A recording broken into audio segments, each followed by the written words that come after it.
I have some stuff to say about that game, actually. Oh, you know what? Let's just start with the first SpongeBob game. So, I don't really know where to place this necessarily, like, because it's the first one, right? It's the first SpongeBob game, but it's certainly not the first platformer. It's like the first platformer on the Game Boy Color, you know, like this, like what is this game really doing that's new and interesting? Like obviously bearing in mind that it's a licensed product, right? It's not going to be perfect. It's not going to be like groundbreaking. Did I enjoy playing it? No. I would probably classify this game as slop, personally, but it is the first one. Would I recommend anybody play it? No. I guess that's kind of what we're going off of here. I'm just going to throw it in D tier. That's fine. Yeah, there's going to be a tier for not played. Yeah, we'll just add more tiers as we go. Let me just do that now because we're not going to, you know. There are going to be some that we didn't play.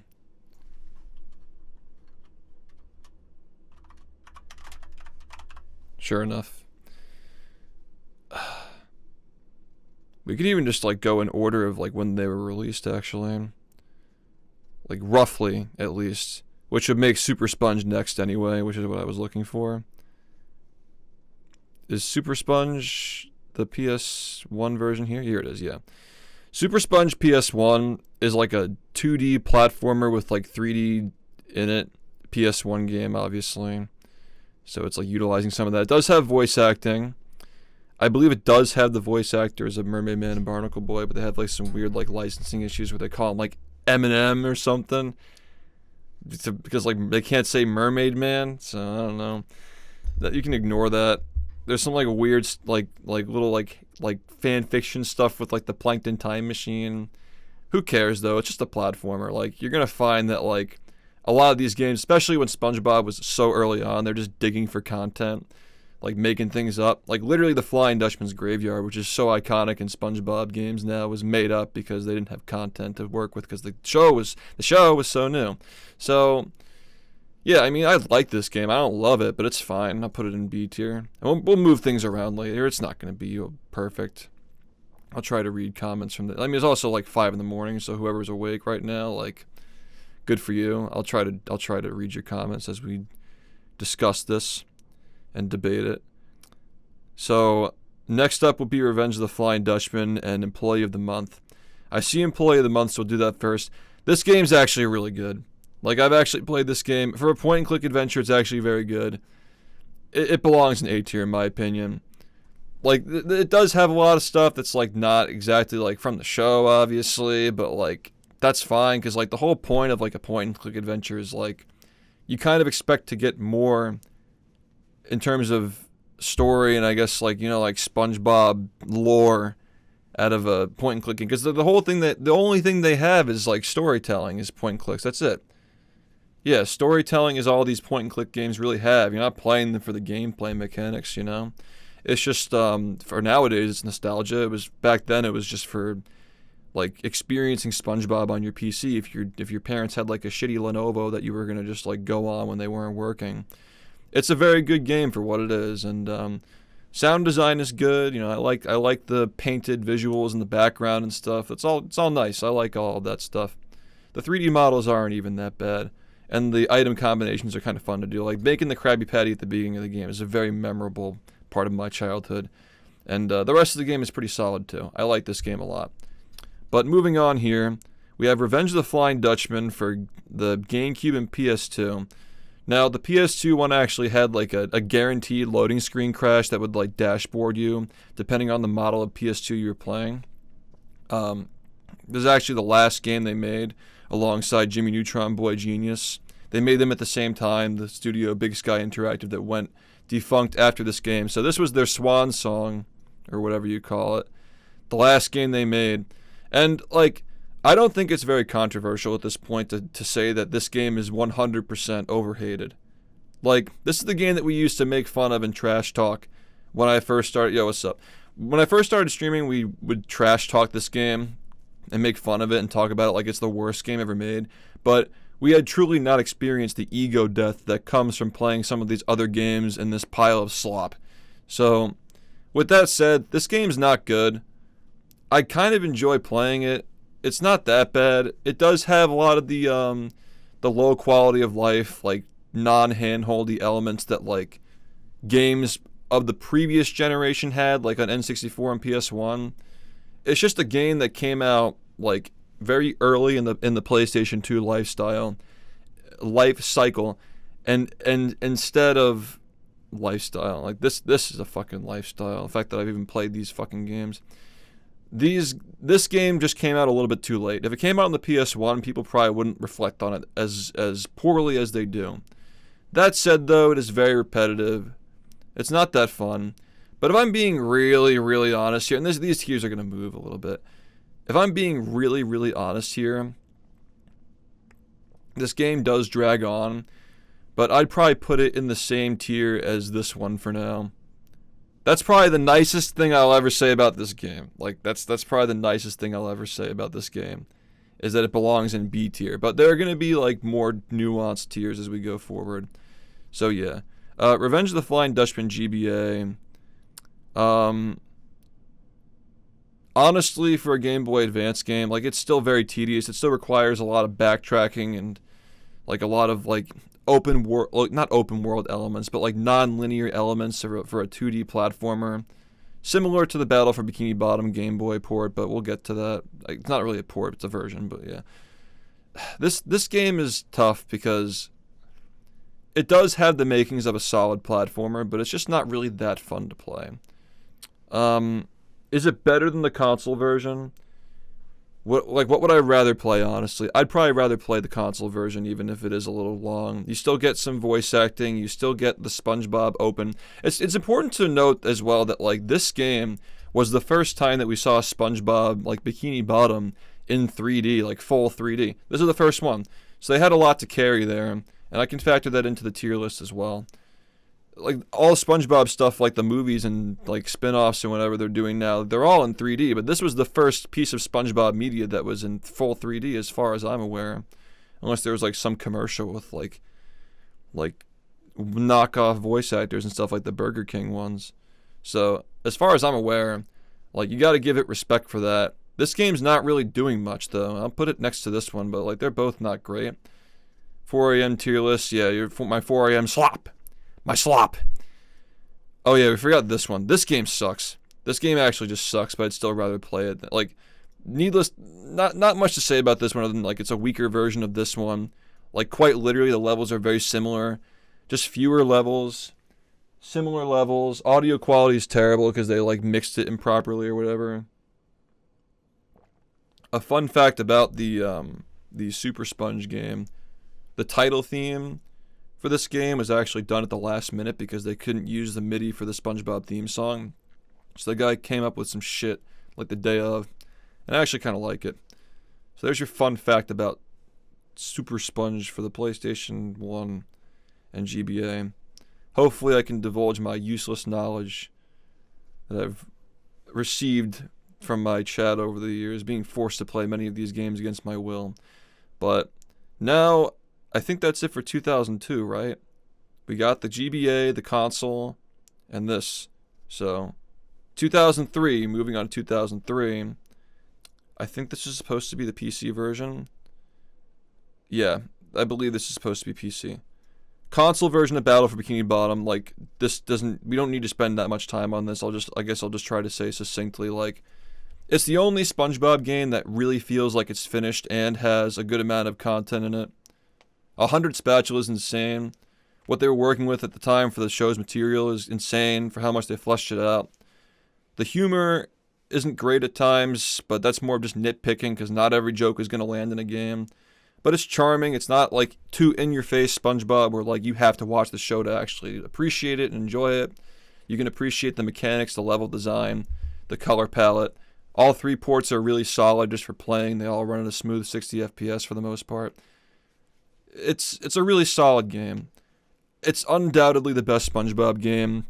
I don't think anybody who's played any of the games recently and thought of them critically, like I have, because I'm just so fucking cool that I spend all my time thinking about these games, apparently.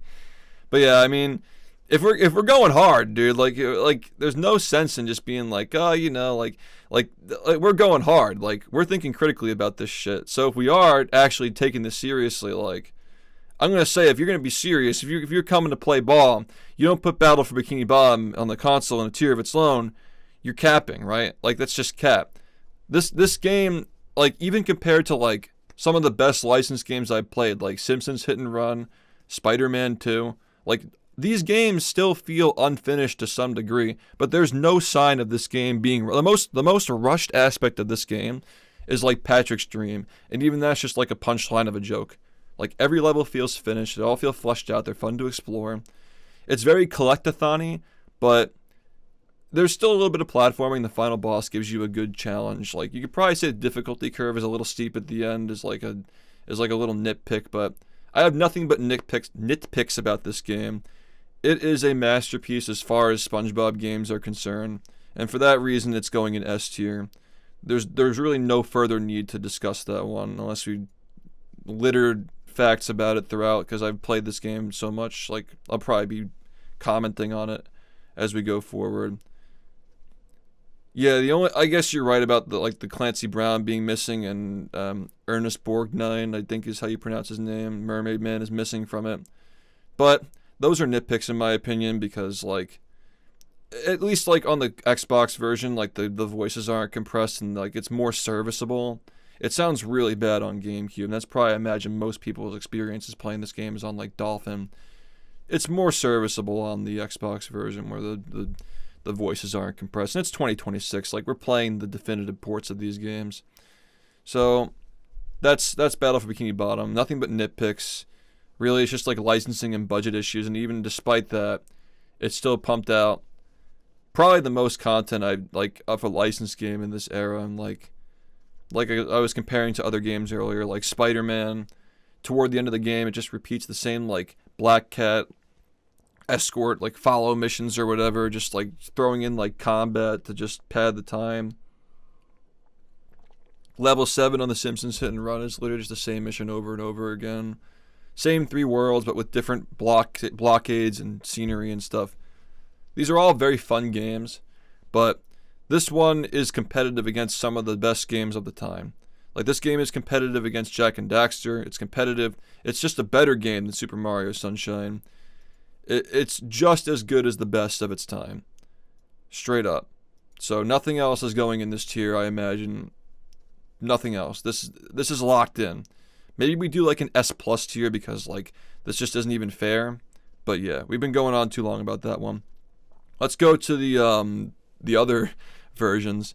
These are kind of tough to rank. Like, okay, Battle for Bikini Bottom GBA is like, I'll be honest, like I've heard the take that it's the worst GBA game, or it's one of the worst. I actually kind of fuck with it, if I'm being totally honest. It has a lot of soft locks and a lot of issues, but you know, it's quite a lot of content for a 2D game. It does get very repetitive. Would I rather play this than Revenge of the Flying Dutchman? It's really, really close. So you know what I'll do? And like we are trying to take this seriously, because you know it's fun to take things seriously sometimes, but I'm not gonna put too much thought into the tiers at the moment. I'm gonna do a B- tier, and we're gonna put these two below, because like obviously like we're talking about a gap here, you know. Yeah. And PS2 is definitive for what? Oh yeah, you're joking because of the fucking slop, yeah. All right, this is the PC version. So just so people aren't confused by this is the PC version. This game gets a lot of hate. This like it's stupid. Like the trivia questions are like, what color is Patrick's pants, or like what color is Patrick, or like what does Gary say, and then like he's meowing in the background like locked up in the cage. But it's a preschool game, and for a preschool game, it's pretty true to what it is. It offers a tiny bit of challenge to little kids too. I really enjoyed this game when I was a kid. I'm not going to just straight up say it's a bad game, because it's not trying to be an E for everyone game necessarily. It's just a bunch of mini games. it's not as good. Obviously, like it's just like going from employee of the month to this. It's not. It's obviously not good, but I don't know. I think I just put it in this tier, honestly. I put it slightly above the Game Boy Advance game only because it's like a concise experience and it's not trying to be that great of a game. So like whatever, it's fine. I'm okay with that. I think that's it for 2003 though. Let's go to 2004. Fucking movie. All right. So the SpongeBob movie game. This has become a much less controversial take over the years, but this game is mid. It's a mid game. Honestly, if I'm being like truthful here, what I would really do, if I'm being honest, and I'll explain why just before people rage all you want, because I've been saying this for the last 10 years. Movie's mid. Like, let's be truthful for a second. We just 100% of the game earlier today. This has been a long stream as far as variety content is concerned. In its own, well, it is in its own tier. So, I mean, you got that. But when you actually go through and play movie, a lot of the quality the control that exists in Battle for Bikini Bottom as far as like textures, animations, like it's just not there. The levels are grimy and gross looking. Like it doesn't have the environment of a SpongeBob game. The music it doesn't feel like a SpongeBob game. Like oh, it's supposed to be they're on like an adventure and it's like based on the movie, which is much more grimy and gritty. I get it, but like there's a way of making a game that looks grimy and gritty without making the textures look like poop, right? And the music is still good, but it doesn't make me feel exactly like I'm playing a SpongeBob game. It feels like I'm being thrown into a desolate game with very short levels. More on that in a bit.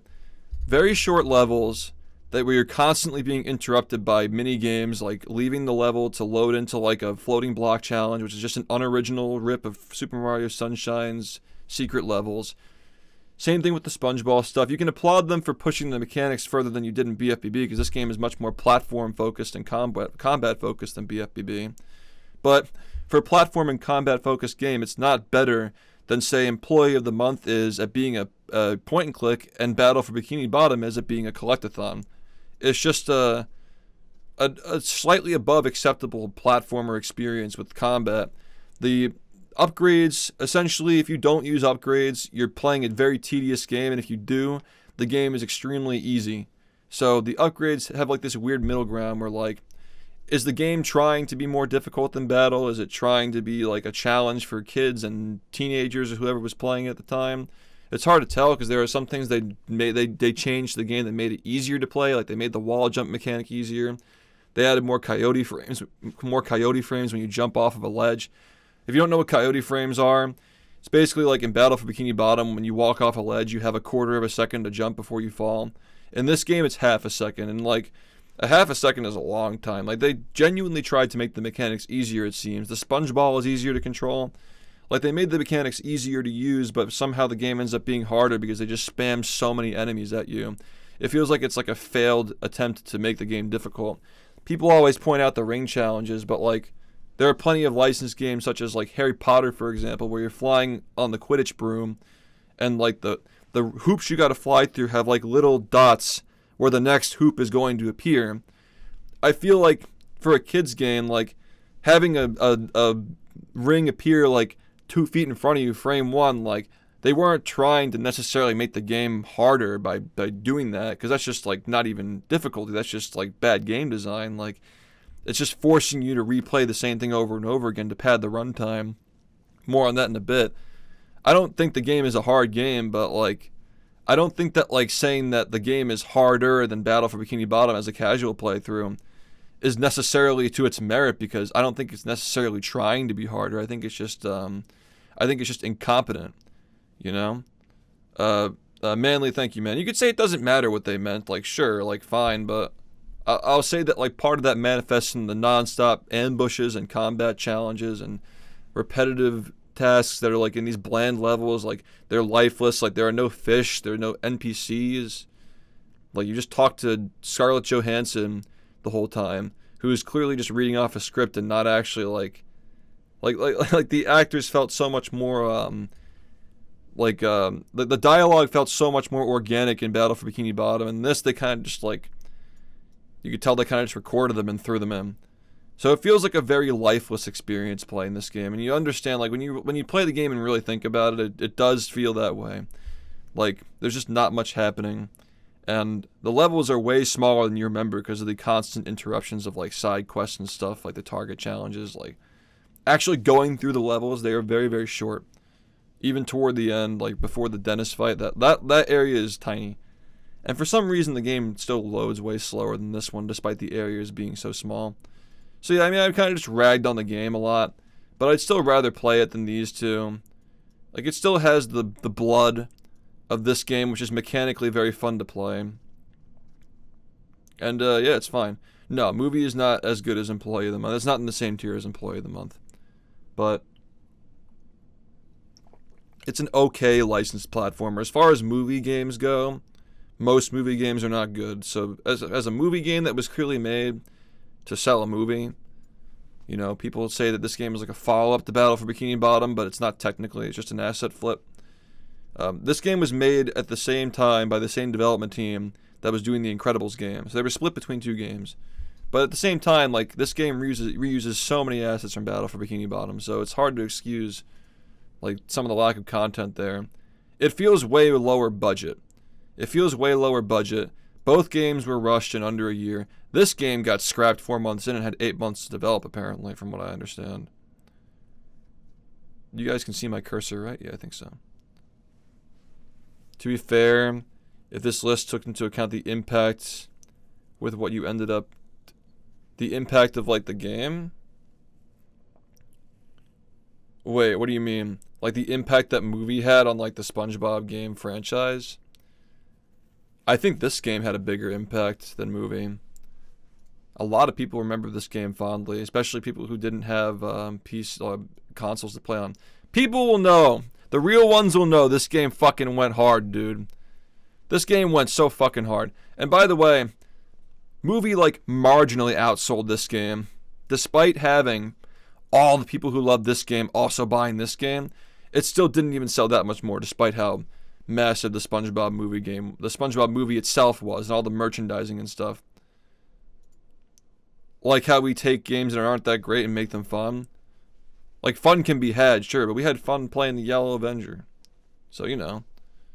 If we're just ranking this based on, like, a little bit of everything and how we generally feel about playing them and what the impact they had and what they were offering to platformers, point and clicks, whatever at the time, I think this is pretty objective. I guess a lot of people bought Battle for Bikini Bottom after playing movie, but I wouldn't go as far to say that it had a crazy impact. I don't think the sales really demonstrate that. But what is this game really doing that this game doesn't do? It just slightly enhances the mechanics in a way that doesn't really make the game much more fun to play. It adds mechanics that aren't fun, like the driving. It takes the sliding, which was previously paced pretty well in the former game, or the previous game, and then it just drags it out and just uses it to pad for time. If you actually play through the levels without repeating anything in this game, it's like a 1 hour game. There's no content in it. But it's all things considered, right? This game had the biggest impact on the SpongeBob franchise. Quite literally saved it after this slop came out.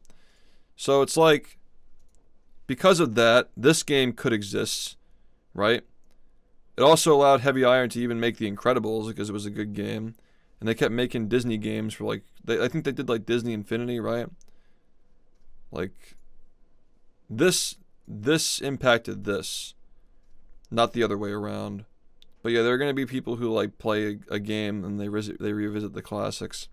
That's like saying that, like, this game had an impact on this game because people were going back and playing this game after they played this game. So I don't know. Anyway, we got to move on. Movie Game Boy Advance. I've heard the take from some people that this game is better than the console version, but I couldn't disagree more. I played this game recently. It's slop. They can't even, like, keep, like, the gameplay mechanics aren't very fun. When you look down, like, every 2D platformer has, even, like, this game has it, when you look down on a platform, it doesn't, like, show you what's below. So you're kind of just jumping blindly. It's absolutely worse than these. This is probably the worst of these. It is shorter. I think this is fine. I think that these three are in the correct order, honestly.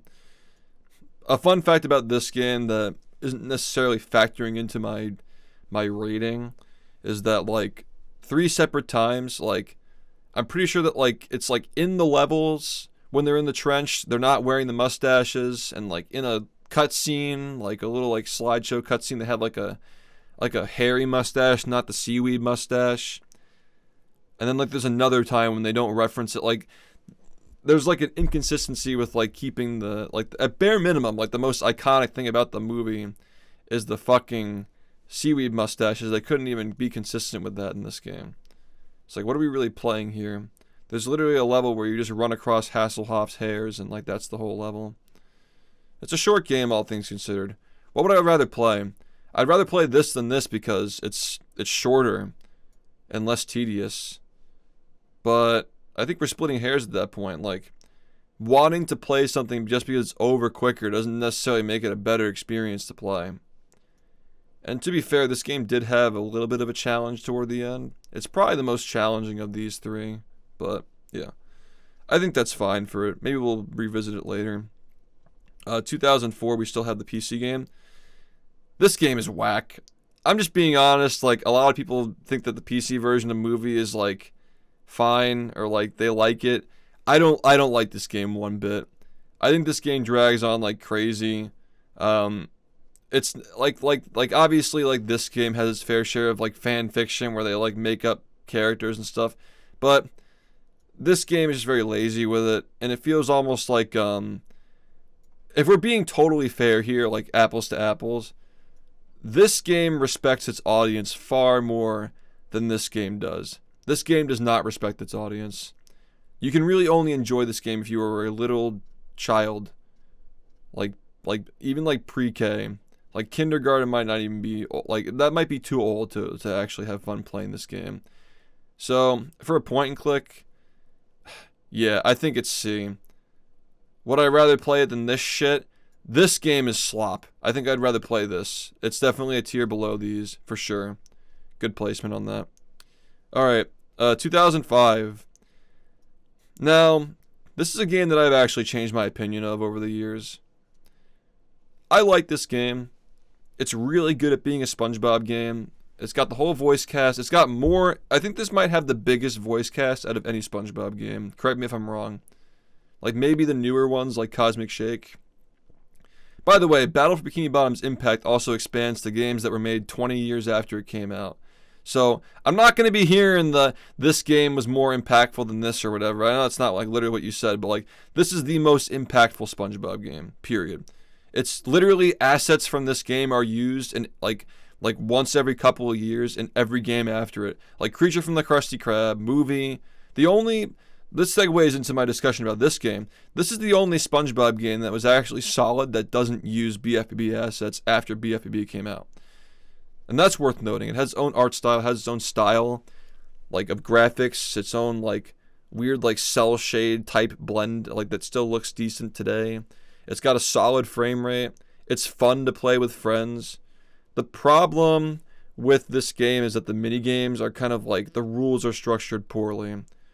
It's a poorly structured, like, rule set where, like, you're kind of just, like, popping bubbles for 3 minutes when, like, if you just made it, like, first to get to 1,000 points or first to get to 2,000 points, it would be more fun. And, like, of course it's a licensed game, and there are so many different unique areas, and, like, the concept is really cool and unique for a licensed, like a party game even. Like, people just say this is the Mario Party of SpongeBob games, but that's not it at all. It's actually its own unique game. If you've never played this game, it has mini games, which in that game are called auditions, and there are 3 auditions per world in Bikini Bottom, so you have, like, you know, like Goo Lagoon, the Sand Stadium, the prison, downtown Bikini Bottom, Jellyfish Fields. Like, there are different worlds that you visit from the show, and you pretty much, like, you audition by playing mini games, and if whoever has the highest score added up across those 3 mini games and the themed auditions, you get the role for the character that's played in that area. So, like, in Goo Lagoon, it's like the lookout for the supervillain, right? So if you get the highest point count in Goo Lagoon, your character, like of your three other friends you're playing with, your character wins the role, and then at the end of the game, when it tallies up the total score of all the different auditions, the player with the highest points overall across all the worlds wins the supervillain role. And like all 6 different playable characters, SpongeBob, Patrick, Squidward, Plankton, Mr. Krabs, and Sandy, they all have unique in-engine, so like they scale well when you actually play it on like a RetroTink or an OSSC or like emulation. They're all in-engine cutscenes with solid animations, really good humor, and they're all individually recorded to be inserted into the story as like, so like say you have like a gameplay, like a playthrough where SpongeBob wins the lookout role. He has his own unique lines and acting and interaction with the characters versus like Patrick winning has like a totally different feel to it. So it's actually a really fun game. It's a really good SpongeBob game. You can probably argue this game handles the SpongeBob license the best out of any SpongeBob game ever made. Better than this game. Like, so those are my praises for it. But yeah, the mini games do, like, they drag on a little bit. I know that the game is obviously a licensed game and it was lower budget and rushed. And they had all these worlds and different areas to make and all the music. They might have reused some of the music from other games too. I have a theory that one of the music, like one of the tracks they use in like the Chum Bucket, was probably reused as like an unused track from like a Jimmy Neutron game they made before, the Twonky game. Got some theories about that because they're like, even the movie game has a track from like Star Trek that was like repurposed for the SpongeBob movie game. The Mr. Whiskers fight, that's a little fun fact too. But this game, of course, it has the burden of being a licensed game, but you can tell that it has that burden, so it doesn't belong here with this one. It feels like it's padded for time, because the only reason why I can think of that, even like in the post game, you should be able to like change the missions, like the auditions, to like first to a certain score instead of like playing through these whole 3 minutes to, you know what I mean? Like it's just these levels just take too long to get through. So, and even then, it's still like an hour and 40-minute playthrough of one story mode, and then the NG Plus modes make it take way longer. But yeah, not a lot of content, all things considered, but it's quality content. I'm gonna put it in A tier. This is a tough one though, man. This is a tough one. If you have friends to play with, I would put this above. If you don't have friends, I put it below. So this is a tough one, man. Yeah, I don't know. I'm going with my gut. I'm saying Employee of the Month is better. That's just how I feel. I think that Employee of the Month, if I had to recommend somebody to play a game, this is a quick one. It's a memorable one. It's a fun one. It's like it sticks with me, you know. I think I put this one above this one, and I have no friends, so that helps. All right, so. Next up, no, we still have more of these. This game fucking sucked. When I finished playing this, I was like, what the fuck did I just play? C tier. What do you want me to say about it? Right? It's just not a fun game. There's like character switching in it, but it's poorly done. The ending is not satisfying, even for the standards of fucking Game Boy Advance. Yeah, this game sucks. This is definitely a C tier game. I didn't want to staple my eyeballs playing it, but like it's definitely in C tier. And PC. Good game. Good game. Big voice cast. Fun to explore the whole Bikini Bottom. A little unclear what to do at times. Not always clear. No clear ending. The big payoff, like in the console version where you get the movie that's like really well thought out and like it's funny, it's SpongeBob humor. It's like watching a full episode of the show. Like and plus like it's worth mentioning that like the guy who voices Mermaid Man in this is Joe Alaskay, I think. Rest in peace to him as well. But he does a really good job with Mermaid Man in this. He's not quite like the one in the show, but he's like his own version of the character that's like really fun to watch. And he's very amusing and it's very funny. So this game has a much higher payoff. That's why it's an A tier. This game's in B tier above movie, B plus tier above movie. It's a very good point and click. It's fun. Genuinely entertaining. I'd rather play this game than this game. Straight up. This game just suffers because the make a movie feature is like very incomplete and the dialogue kind of sucks in it. Much better in this game. This game is far more definitive in that regard. But this game is really cool. It's like the only SpongeBob. This game has the most areas you can visit out of any SpongeBob game. This is as close you can get to an open world SpongeBob experience is with this game, Lights, Camera, Pants on PC. I swear.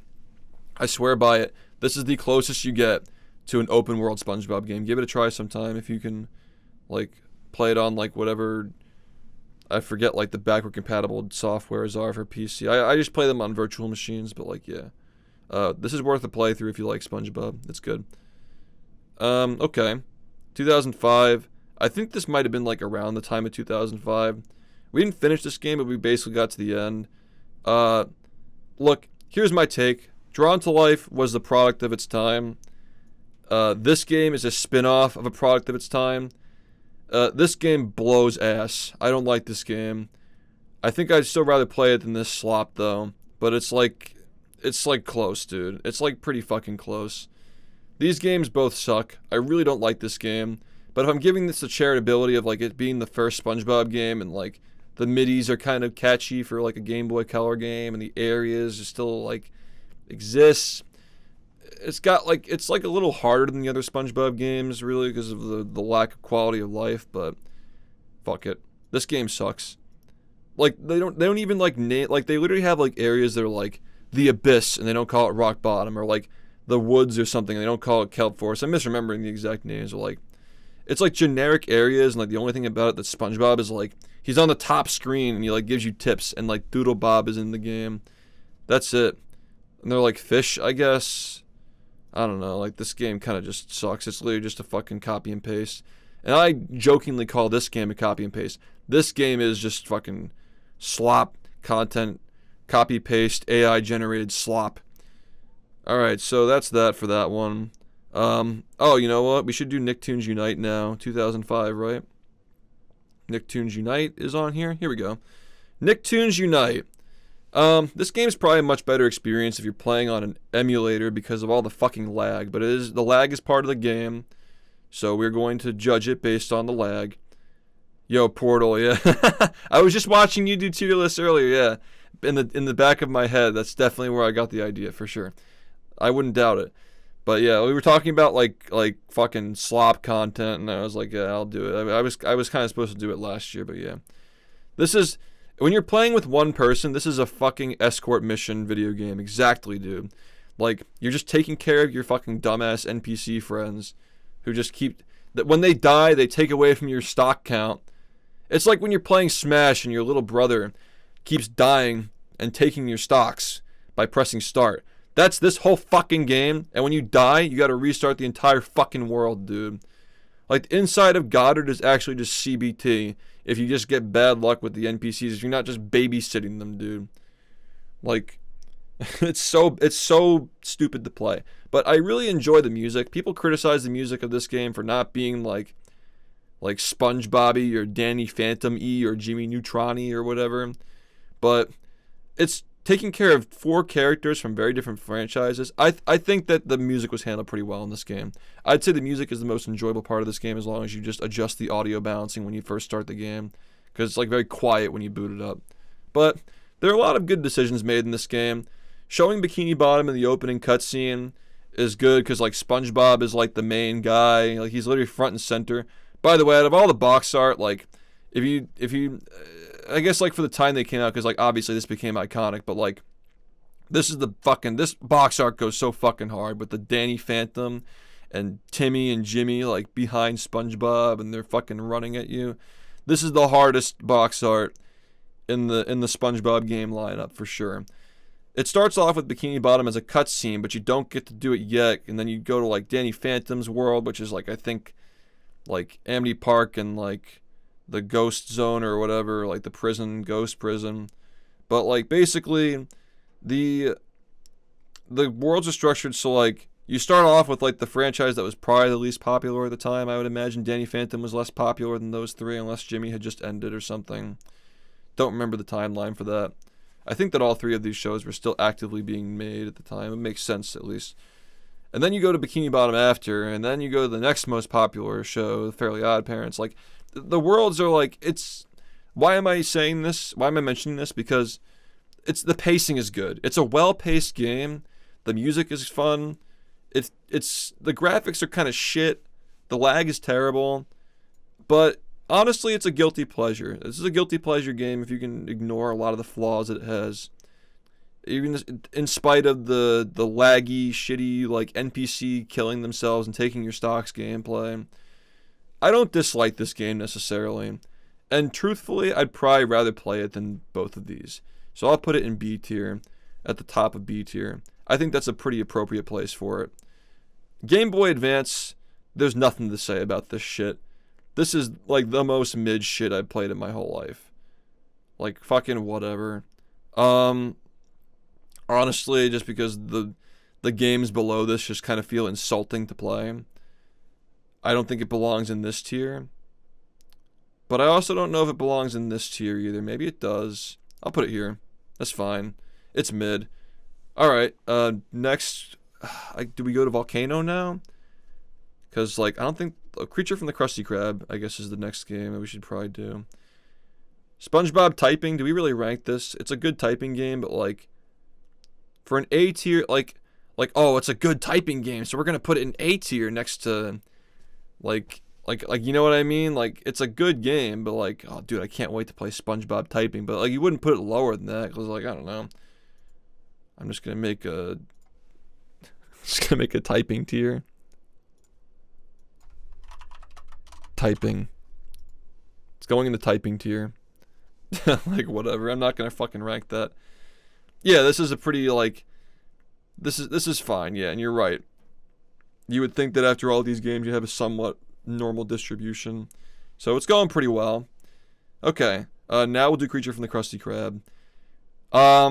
I know there's like some like small cult within a cult following of Creature from the Krusty Krab saying it's actually good and underappreciated. It's not. This game's actually really boring. It's a lot of cutscenes. People say that like the comic book level is cool, but the comic book level. So for context, this was made by Blitz Games, right?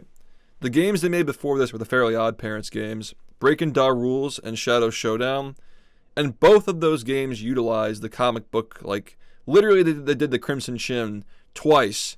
They did it in the first Fairly game. They did it in the second one. All they were doing was repurposing that idea for SpongeBob. Not to totally discredit it, but like, it's not earth-shattering, especially like for SpongeBob games. Okay, maybe, but like this, the Fairly game that came before this one was a better game than Creature from the Krusty Krab by far. Same developers. It's not really doing much for me. There are some pretty cinema parts, like flying away from Plankton, which is one of the only auto-scrollers I like in these games. It's just very long. It drags on. It's solid. It's not that solid. Like, do I really fucking rip this hot take and put it here? I think I'd just rather play Dutchman because it's just more classic early 2000s collectathon gameplay. There's more voice acting, even if it's like uncanny. Like, I like this game, but it has a lot of issues. Like, it's just slow. I don't know if I put it in B-. I think that's a little harsh. I think it either belongs here or here. I'd still rather play Super Sponge than both of them. It's tough between these two, though. Like, it's really just the runtime. I think this game has more charm, personally. It's also the first one. This game had everything to build off of. It had this game, had this game, had this game. Like, there's no excuse for this game being, like, the possibility of having it this slow. And for that reason, I'm putting it here. I think that makes the most sense. What's the B? Oh, this is the PC version. Yeah, the PC version. Yellow Avenger. I guess we should probably do these first, though. You guys are dying for me to talk about the Yellow Avenger. This game fucking sucks. This game fucking sucks. I did not like this one. It's a little insulting to play. One of the most mid games on this list. Fuck. I'll put it here. D tier? No, it's not worse than this. Or this. Maybe it is? I'm being really harsh on this game, honestly, because it's a shitty version of this one, but, like, it's just scuffed, and like it's understandable why it's scuffed. Kind of, it is kind of just a shitty port. If I'm being really charitable, I just wouldn't even rank it because it's just essentially a weaker port. But I don't know, dude. This game came earlier. There's no excuse. This one sucks. Yeah, it's between these two, honestly. Like, where do we really want to put this one? This game just feels like nothing to play. This game just feels like nothing to play. Do we do a C- tier? Yeah, I think we do. I think we just do a C- tier. More tiers are arriving. C- tier, and then we put these here. At least this one's like somewhat different than this. This is like way forward, right? I don't think this one is way forward. But this is the same developer as this one. They should have figured it out by then. I don't think this is I don't remember which developer did this one. I don't think it was Altair or whatever the fuck it's called, but yeah. Yellow Avenger. We arrive at the Yellow Avenger. We'll do Nighty Nightmare and all those other ones, I guess, later.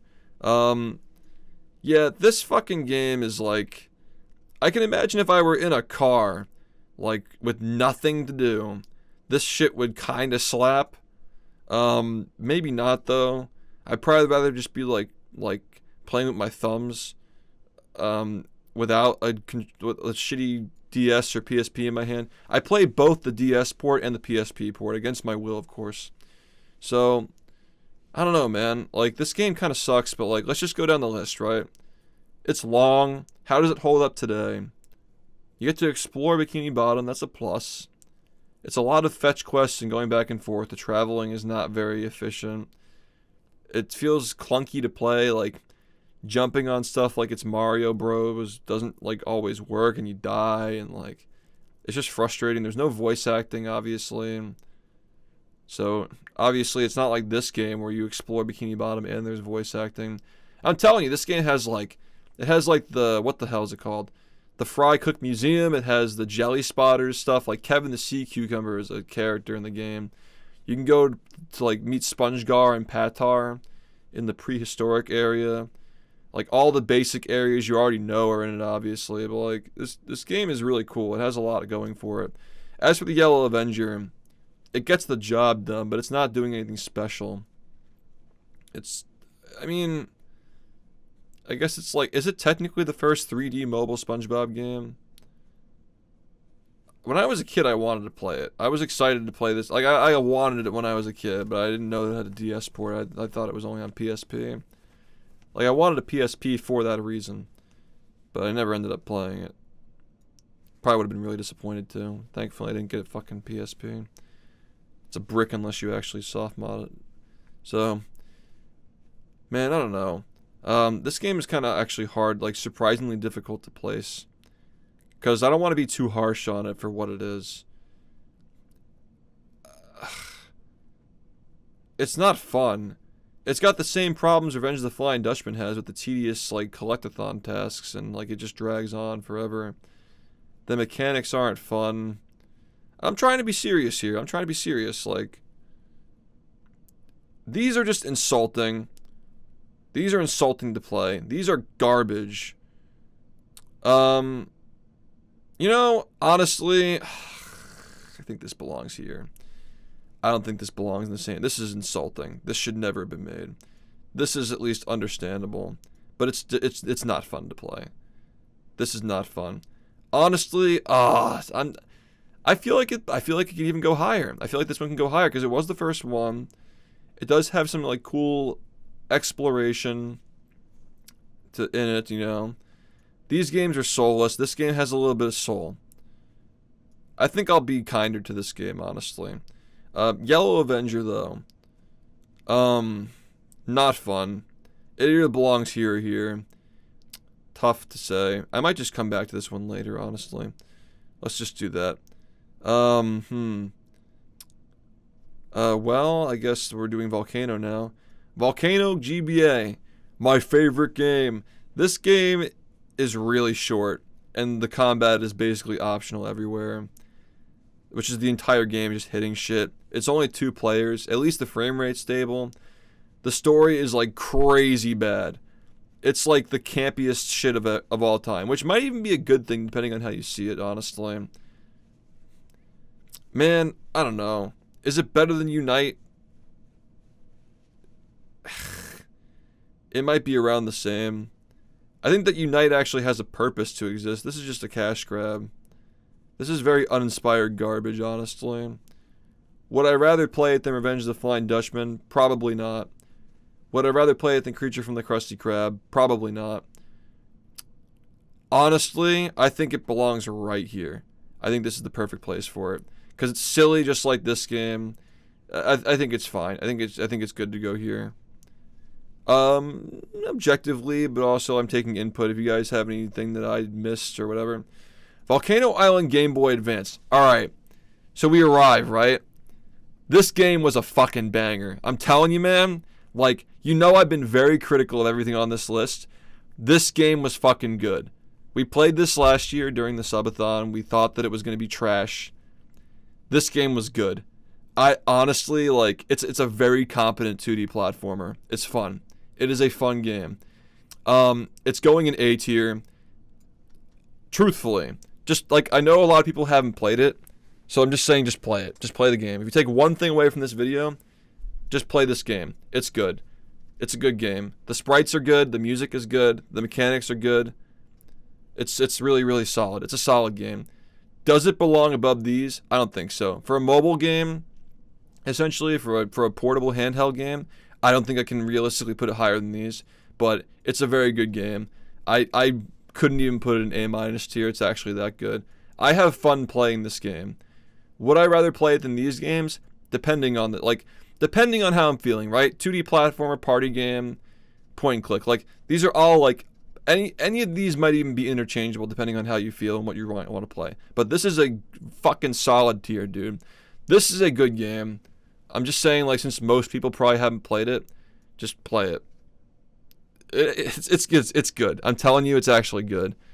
This game was not very fun, though. These, like, DS slop games, or we're getting into the DS slop now, honestly, at this point. I don't really have anything to say about this. I think that, maybe, like, the 3DS was causing problems with, like, the emulation and stuff with, like, inputs being dropped, but, like, regardless, this game wasn't very fun. It just uses, like, DS, like, top and bottom screen gimmicks and shit. Not very fun. Not memorable. Honestly, I wouldn't say it was an insulting playthrough, but I'd say it probably goes, like, right there. I'm not going to try to think super hard about these, because a lot of these are just, like, trash, but yeah. Well, I guess we're kind of just going to do the Yellow Avenger now, honestly. This game just drags forever. I don't feel good about putting it in here, because it's not completely soulless. Do I feel insulted playing it, or, like, is it just drag on forever? It's a little corny. Would I rather play this than this game? Probably, honestly. It's either going here or here, maybe. Top of C-. At least these games are, like, somewhat playable and, like, you can find joy in them. I don't think any joy can be found in this. So I don't know. Like, at least I feel something playing this. This game's also really long, though. I like how it's just going down. But now we arrive at the same issue, right? If we're grading these games based on, like, which one is over sooner, then obviously it's just going to go down more. I think that this game actually has far more of a purpose than all the ones that are below it, so I'm going to put this here. Honestly, I think we need a D+ tier. I think that we need a D+ tier. Add a row below. We're going to do D+. Oh, so this would be D+, and this would be D. So yeah, we're going to do this, right? I think this is good. Because, like, these games, like, they have heart in them, but they're not fun to play. These games are cash grabs, not fun at all. This shouldn't even exist. So yeah, I think this is really solid, right? Like, you have, like, the definitive, like, masterpiece of the SpongeBob franchise. Very good and fun games that I would play depending on what I'm looking to do. Solid games that have issues, but, like, you can still find enjoyment in them. These games are more like guilty pleasures. Like, you can find fun, but like you're really just trying hard and leaning into the nostalgia. Now we're getting into like the almost kind of like, these games are kind of like mid, like they don't really need to be a thing, but they are.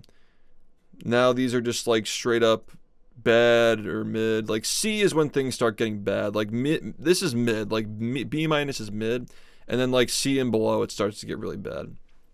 So that's fine. Oh, we're going through these quickly now. I forgot about OKP. I think this game is 2000. Year 2000, right? Dude, I like it. I like this game. It's just mini games, but it's not trying to be anything more. It's memorable. It's funny. It's got like that early 2000s, nostalgia stench to it. I kind of like it. It's Operation Krabby Patty. It's a point and click game. It's the one that came before Employee of the Month. Man. I mean, I like this game. Would I go out of my way to play it? I think it's kind of going in like the guilty pleasure kind of area. And yeah, it's the mini games with all the sounds that just destroy your ears. Yeah. Shit. I think I'd rather play it than all of these, honestly. At minimum, it has like. Can I put it above movie? I don't think so. That's kind of like a stretch out, because movie is like a fully realized video game. Do we put it in B+ with movie? What are the real flaws this game has, though, right? What are the real flaws this game actually has? It's in a weird spot. You know what I kind of want to do? We're going to add another row, and we're going to do A- tier, and we're going to put these games in A- tier. I think as far as SpongeBob games go, I think this is pretty fair. Like putting movie in A- instead of B+. I think that this game is in a weird spot. This game's in a weird spot where like it's not mid, but it's not good either. It's weird. I think I'll put it in B+. It's just a lot of mini games. It's memorable, and like it's, obviously the target audience is nothing, super adult, but yeah. All right. We still want to like vaguely go in order of when they came out. Do we rank Obstacle Odyssey? I think we just put it in the web trash tier, do we? We make a web trash tier. What is this? I can't even tell what this is. Is this Obstacle Odyssey 2 Time Trouble? These games are just shovelware. Yeah, it's slop. I mean, like, I don't even really want to, like, I don't even want to, like, put it in an F tier. I just want to, like, these aren't even, like, games. And, like, look, I know that people are very nostalgic for Obstacle Odyssey because, like, they played, like, the trial when they were kids, but, like, these games are very bad. You just jump around. The controls aren't even good. It's literally just platforms. Obstacle Odyssey isn't even an original game. Obstacle Odyssey is actually a reskin. It's a reskin of another game with SpongeBob like plastered over it. Did you know that? Fun fact. So yeah, this isn't even an original game. It's just slop, and it's not even a full release. Yeah, it's just like weird like arcade client. You download it and insert a coin to play. Like when you like actually like play the game, you gotta like emulate the client, I think, in some cases, and then like you insert a coin to play it or some shit. I played these games recently. This is Time Trouble, right? Obstacle Odyssey 2, Time Trouble. I think that's what it is. But yeah, they're just bad. They're like not even worth ranking because they're just bad. They're just slop. Oh god. This game is unplayable. I will say that we played Surf and Skate Adventure on the DS, on a 3DS, and the 3DS has some compatibility issues with some games, but like, it is technically a full release. Assuming that the game is as bad as it is on an actual DS and not a like 3DS emulation, this is actually going to be our first failing tier game. This game fails to be anything meaningful because you can't even play it. The controls don't work. Oh, well, I mean, that's probably a fair placement for that game too, but like, this is an F tier game. This is basically unplayable. So I guess like F is like unplayable games. Or we'll do like a G tier for games that don't even work. We almost forgot Nighty Nightmare, which is the PC version of Creature from the Krusty Krab. This game is absolutely pathetic. It had like the credits have like 1 or 2 QAs or something, or like even like people who worked on the game. It's like a group of like fewer than like 5 people who worked on this or some shit. I don't remember. This game has like 6 levels in it. They're all boring. It's like 2 levels per character, Sponge, Patrick, and Plankton. It's easily the worst of the PC AWE games. Like, same developers of Employee of the Month, same developers of Operation Krabby Patty. But this game just, I think this was like the final game they made when the PC ROM era was dying. It was the final SpongeBob game, at least for them. So, this game is really bad, though. I think I got to put it below Drawn to Life SpongeBob. This game is a pain to play. The voice lines are annoying, which also factors into my movie ranking as well. The voice lines are really annoying in some of these games, but yeah, this game just sucks to play, dude. Yeah, it had some weird cutscenes. Yeah. I think I know what you're talking about. Like when he like hits the evil Patrick with the vacuum cleaner, and then it just cuts to a fucking cutscene. Yeah, that shit sucked. But yeah, I think that belongs in D tier. Give it the D. Attack of the Toybots Game Boy Advance. This is one of the ones that we didn't actually end up playing because the subathon ran out, so it's going and not played. Nicktoons Unite DS, we also didn't play. I'm sure that we're really missing out, though. I really am sure that we are missing out. Atlantis SquarePants PlayStation 2.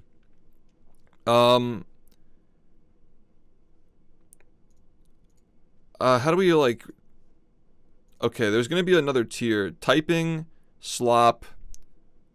I'm just going to say not ranked. And like we're not going to... Yeah, we're not going to rank typing because obviously it's like weird to like put it above actual games and like put it below certain games because it's still good, but it's good for a typing game, which is just an educational game.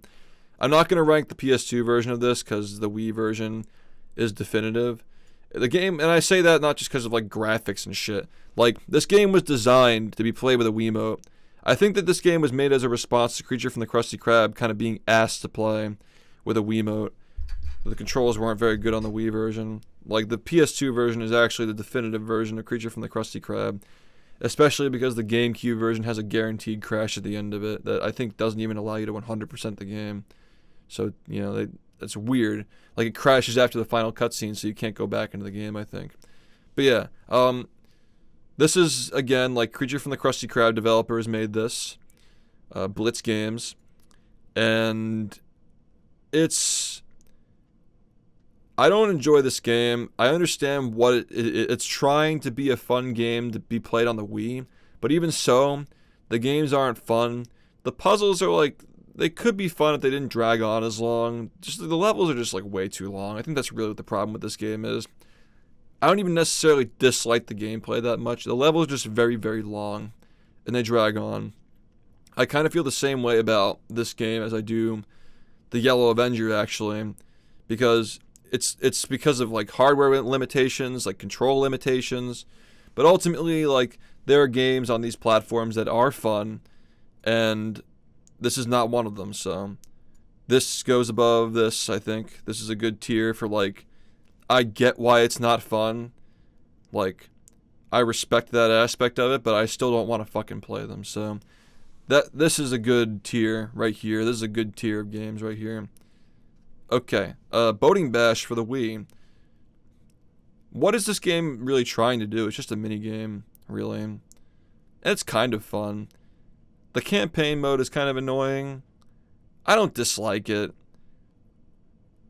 Do I get a better experience playing this than like Creature from the Krusty Krab, for example?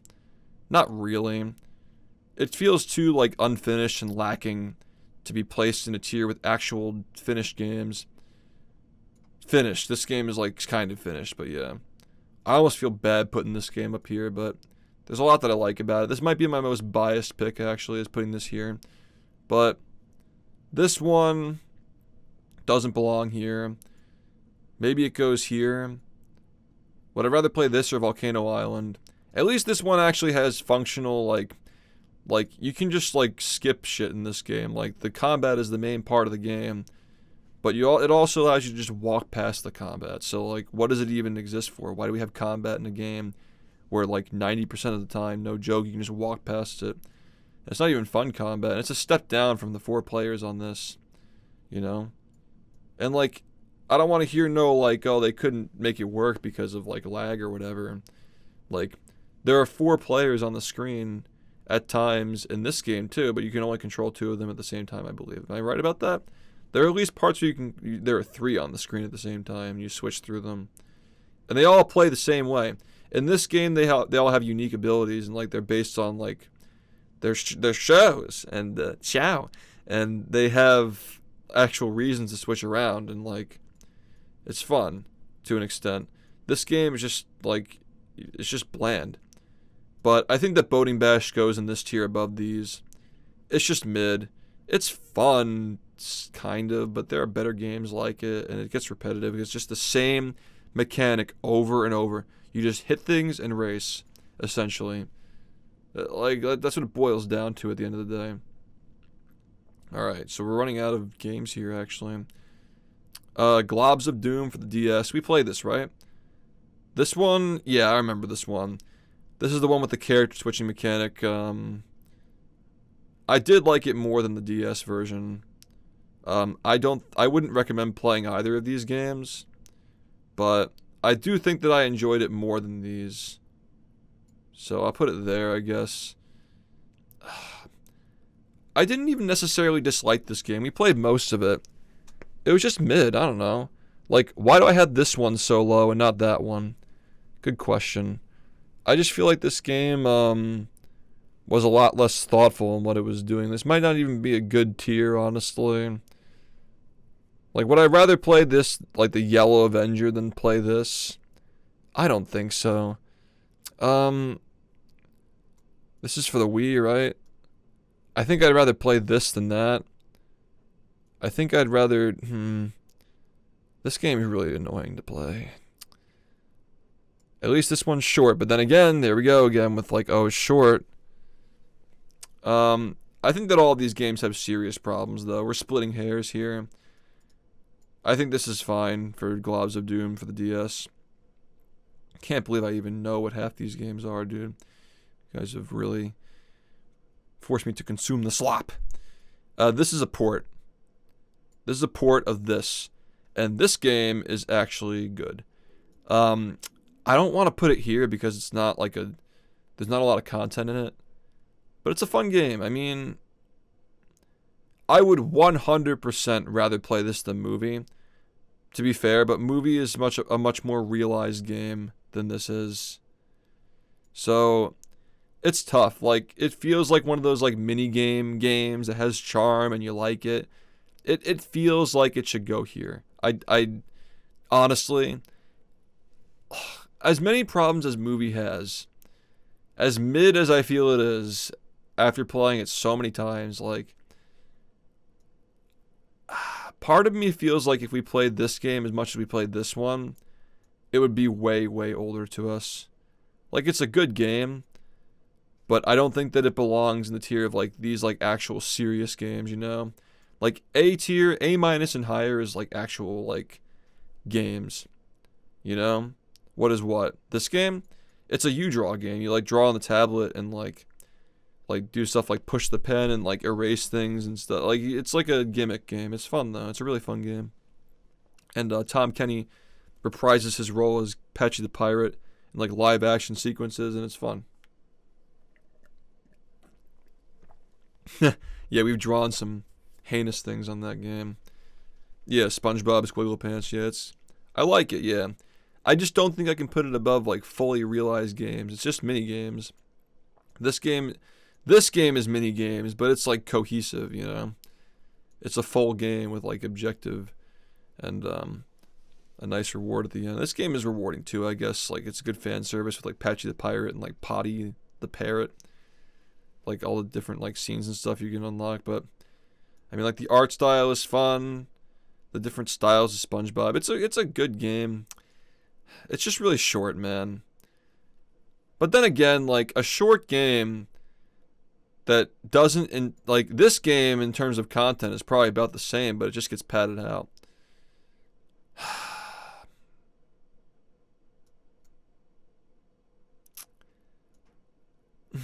I don't know, man. Like, I'd rather have a game that's short and concise and offers fun versus, like, padding like crazy.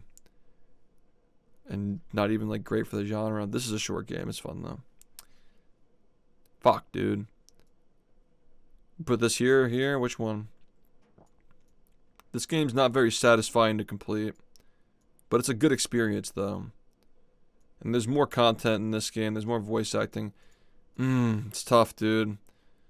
I don't think this game belongs in this tier. I'm not gonna lie. I think that movie belongs here. And, I can't put Operation Krabby Patty above movie. I just can't do it. It is just minigames after all. I think it's got to go in the guilty pleasure tier. Movie is just a weird game, dude. It's a weird game. But I think this is much more accurate. Like, maybe I'd even do this. But it's a tier, you know? Like, the way it should be is, like, we're splitting hairs. If they're in a tier, like, any order should work, you know? Like, it's a tiered system. So, I think this is fine. I have more fun playing. I think what I'll say is, like, I have more fun playing this game over this game. So I'll do that. I think that's pretty solid, honestly. Truth or Square on the Xbox 360. This game offers literally nothing. And I know that people are probably going to defend it because, like, maybe they grew up with it or some shit. This game offers nothing to the SpongeBob platformer. The mechanics are stiff. The levels are repetitive. The music is all unoriginal, either just like reused from the show, copyright, like asset library, you know, like public domain, whatever. Not public domain, but like, you know, it just reuses. This game is actually very insulting because it just reuses the soundtracks from Movie and Battle and just cuts them up and like speeds them up or slows them down. And then all that, and at the end of the game, they're like, oh, you had the formula the whole time. And then you're just like, ah, ha, ha, ha, fucking SpongeBob. So, yeah, I don't know, man. This game fucking sucks. Is it as bad as this game? This game is literally unplayable, but this game is just truly insulting to trudge through, especially for... Also, like, the sound design gives me a fucking headache. I gotta, like, literally turn off the volume when I play through the Rose Squidward part every time, dude. Like... Xbox 360, you'd expect it to be better. But I guess there was a lot of slop on the Xbox 360 too. Slop. So yeah, I don't know. These games are terrible. They shouldn't, like, these are games that they just shouldn't exist, and this game just doesn't even function. So like, does not function. Should not exist. Like, these are just all failing games. And I guess I'll gray these out because they're not, like, really tiers.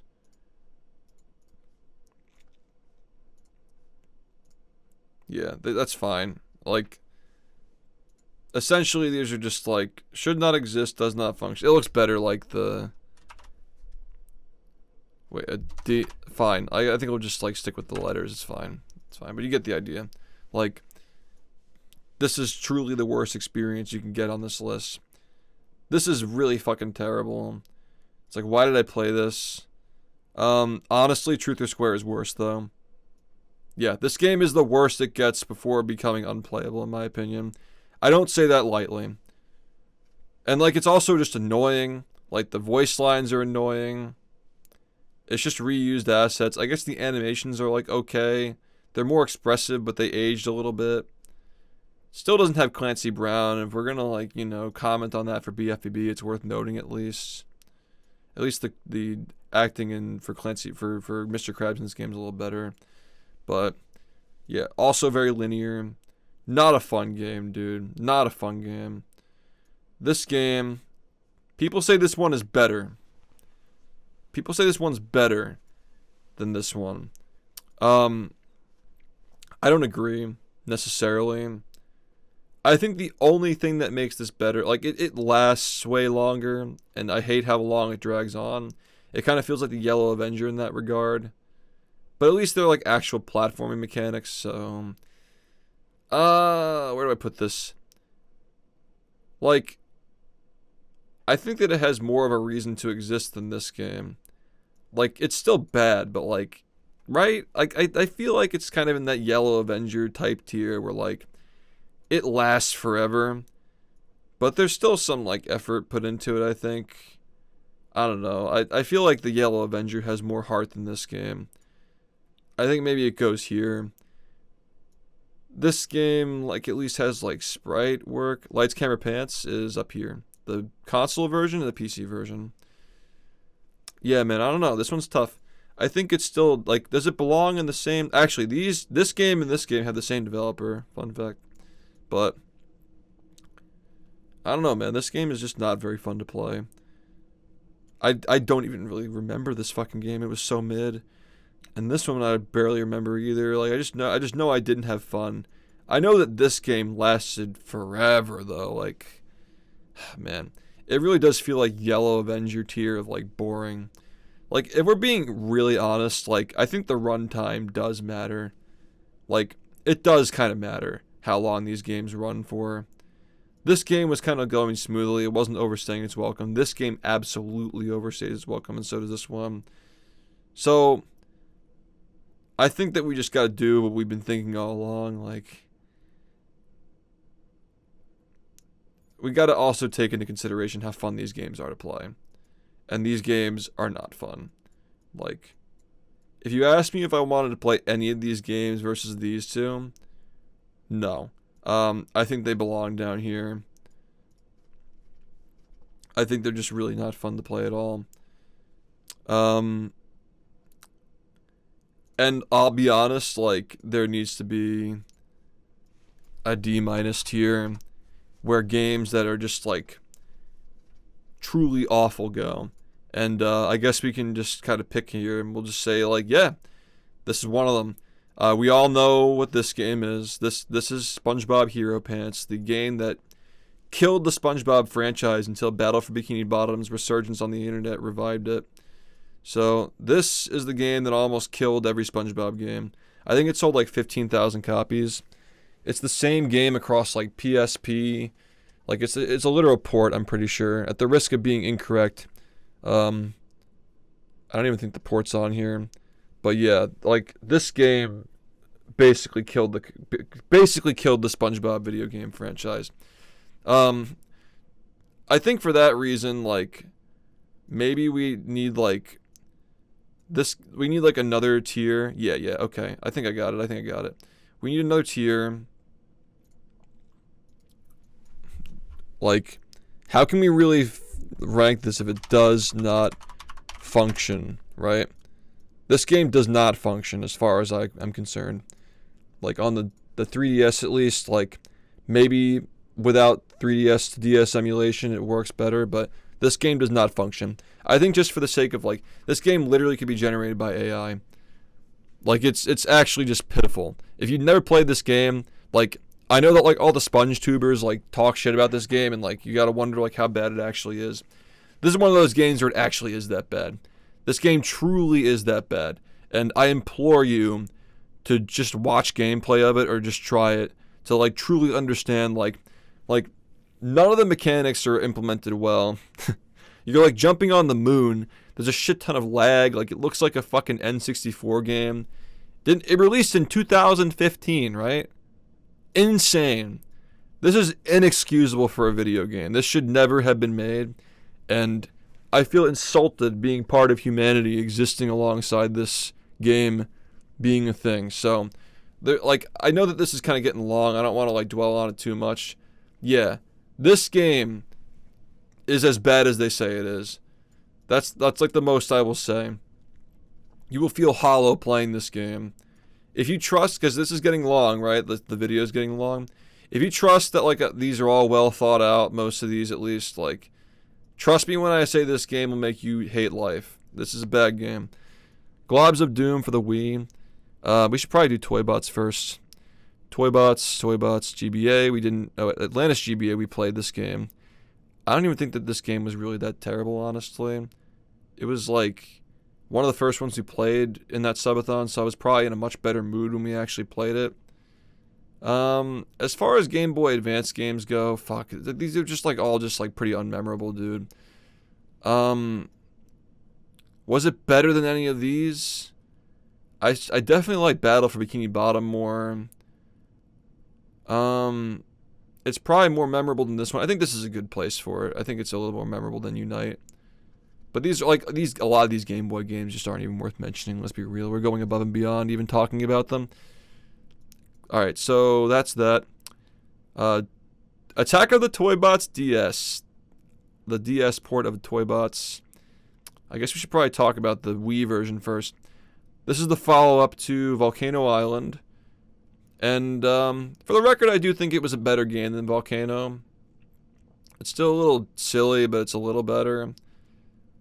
Honestly, if I'm being really truthful here, I think I would rather play this game than... Honestly, I put it like right here. Like, honestly. There was the one time we played it and I hated it, but that's because I had a GameCube nunchuck inserted to my Wii nunchuck, so like a GameCube control stick inserted into my Wii control stick, so like the control stick was like fucky. So I couldn't really play it, like the movement was all messed up. But when we replayed it last subathon, I really didn't think this was that bad. I think this is a good spot for it. I'd still probably rather play this, especially because it came out earlier. This is definitely high, yeah, for sure. For sure this is high, but it's still below Unite, right? It's still below Unite. It's still below a PlayStation 1 platformer. It's just above the Dutchman and this. I think I'd rather play this game than this game. Like, this is just such a nothing game. Like, what do you do in this game? You don't do anything in this game. You just crash shit and race. The mechanics aren't even very good. Yo, thanks, Yep. No, I appreciate it, man. It's always good to see you. I think this is like honestly, it's you might be able to argue this is the best Nicktoons game, but I don't think so. Yeah, like, we can't grade these games based on how hard they rip from BFB, though, because then the tier list would look entirely different. It's like games that didn't rip from it, oh, the ones came before it. The games that did rip from it, the ones that came after. Like, you know, it'd just be a totally different thing. So, I get what you're saying, though. Globs of Doom, this game is hilariously stupid. The FOV, like, field of view, FOV is fucked up the whole time. The characters look terrible. They're all glossy. There's, like, this weird, like, plot where SpongeBob is being possessed by a demon named SpongeGlob, who's, like, a galactic being. Yeah, it's super fucking cringe, but it's, like, funny, though. It's kind of like Volcano, but, like, even more cringe. If you're looking for games to cringe at, the Nicktoons games are pretty fucking cringe after Unite.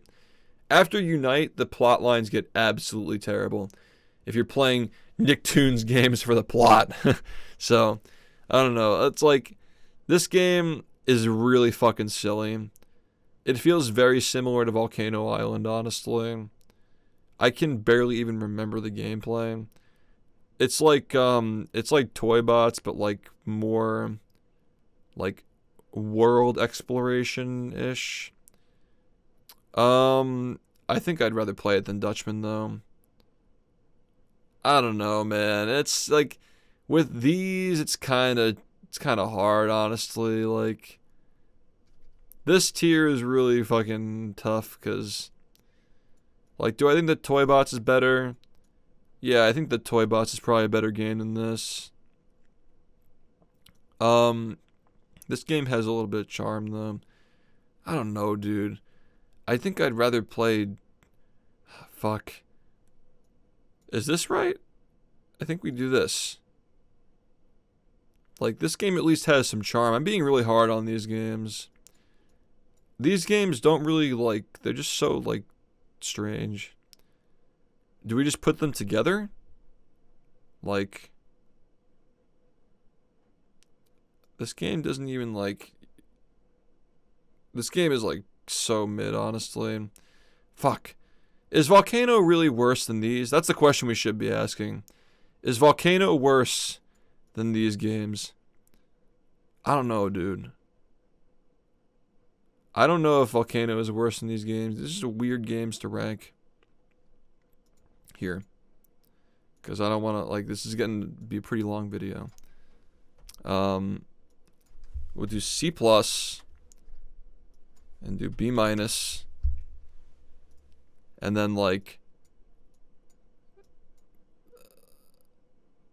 because, like, we're splitting hairs here, right?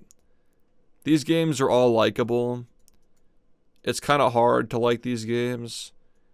These just getting to the point where they're, like, kind of, like, silly. Like, we're seeing a lot of Game Boy slop. Is Volcano better than these games? I guess we're really splitting hairs. Like, these are all very similar games here. I think this is the worst one. I think that's pretty fair. Volcano and Toybots might, like... This game actually felt like it had gameplay, though. Like, there were actually, like, there's actual platforming in it. This game maybe had some, too, but, like, not much. The gameplay is definitely better in this game compared to this one. I think this is actually correct. Because I didn't enjoy any of them, but...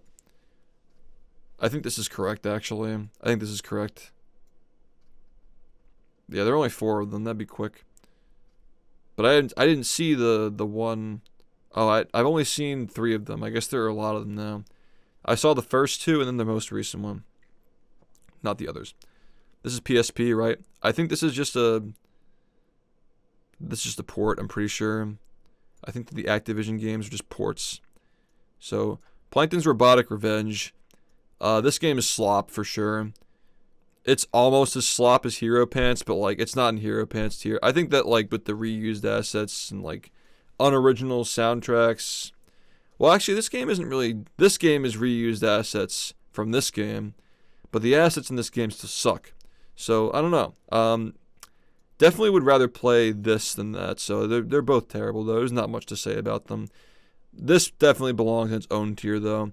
Like, I know that everybody says that, but, like, you can probably tell by this list I'm not just saying everything that everybody says, right? Like, these are obviously my own opinions, so... And there's a pretty normal curve here, like, see? Pretty valid. So, yeah, yeah, this game definitely does not belong with this one. But they're very close, though. Like, honestly, this is really, like, F+, to be fair. Like, this is, like, an F+ tier. So, whatever. Boating Bash for the DS. A horrible game. It's still a DS game, though, so you gotta give it some slack. You know? This game is, like, actually abysmal to play. It's not in the does not function tier. But, like, why would you ever play this game? Honestly, I'd rather play these games above this one. This game was truly miserable to play. Like, there was no point. I don't even think the races were even races. Like, it's one of those games where it's just, like, a cosmetic race. Yeah, this game fucking sucks. Did not like it. Truth or Square for the Wii is a port, so we're not ranking it. Toybots DS. Oh, right. This one. This game sucks, too. You literally just, mash buttons to, like, kill shit, walk in a straight line. You drive in this, like, weirdly, like, confusing looking, like, top-bottom screen view of, like, the car to get to the boss or whatever, and the boss is just shooting, and, like, you shoot the bosses in, like, a straight line. You can't move while you're shooting, I don't think, from what I remember. And then every level is just rinse and repeat with different skins from the different worlds. Really lazy. Really awful. Did not like this one. I would hope to never have the mispleasure, right? I would hope to not have to ever play this again. This is one of those games where, I don't know.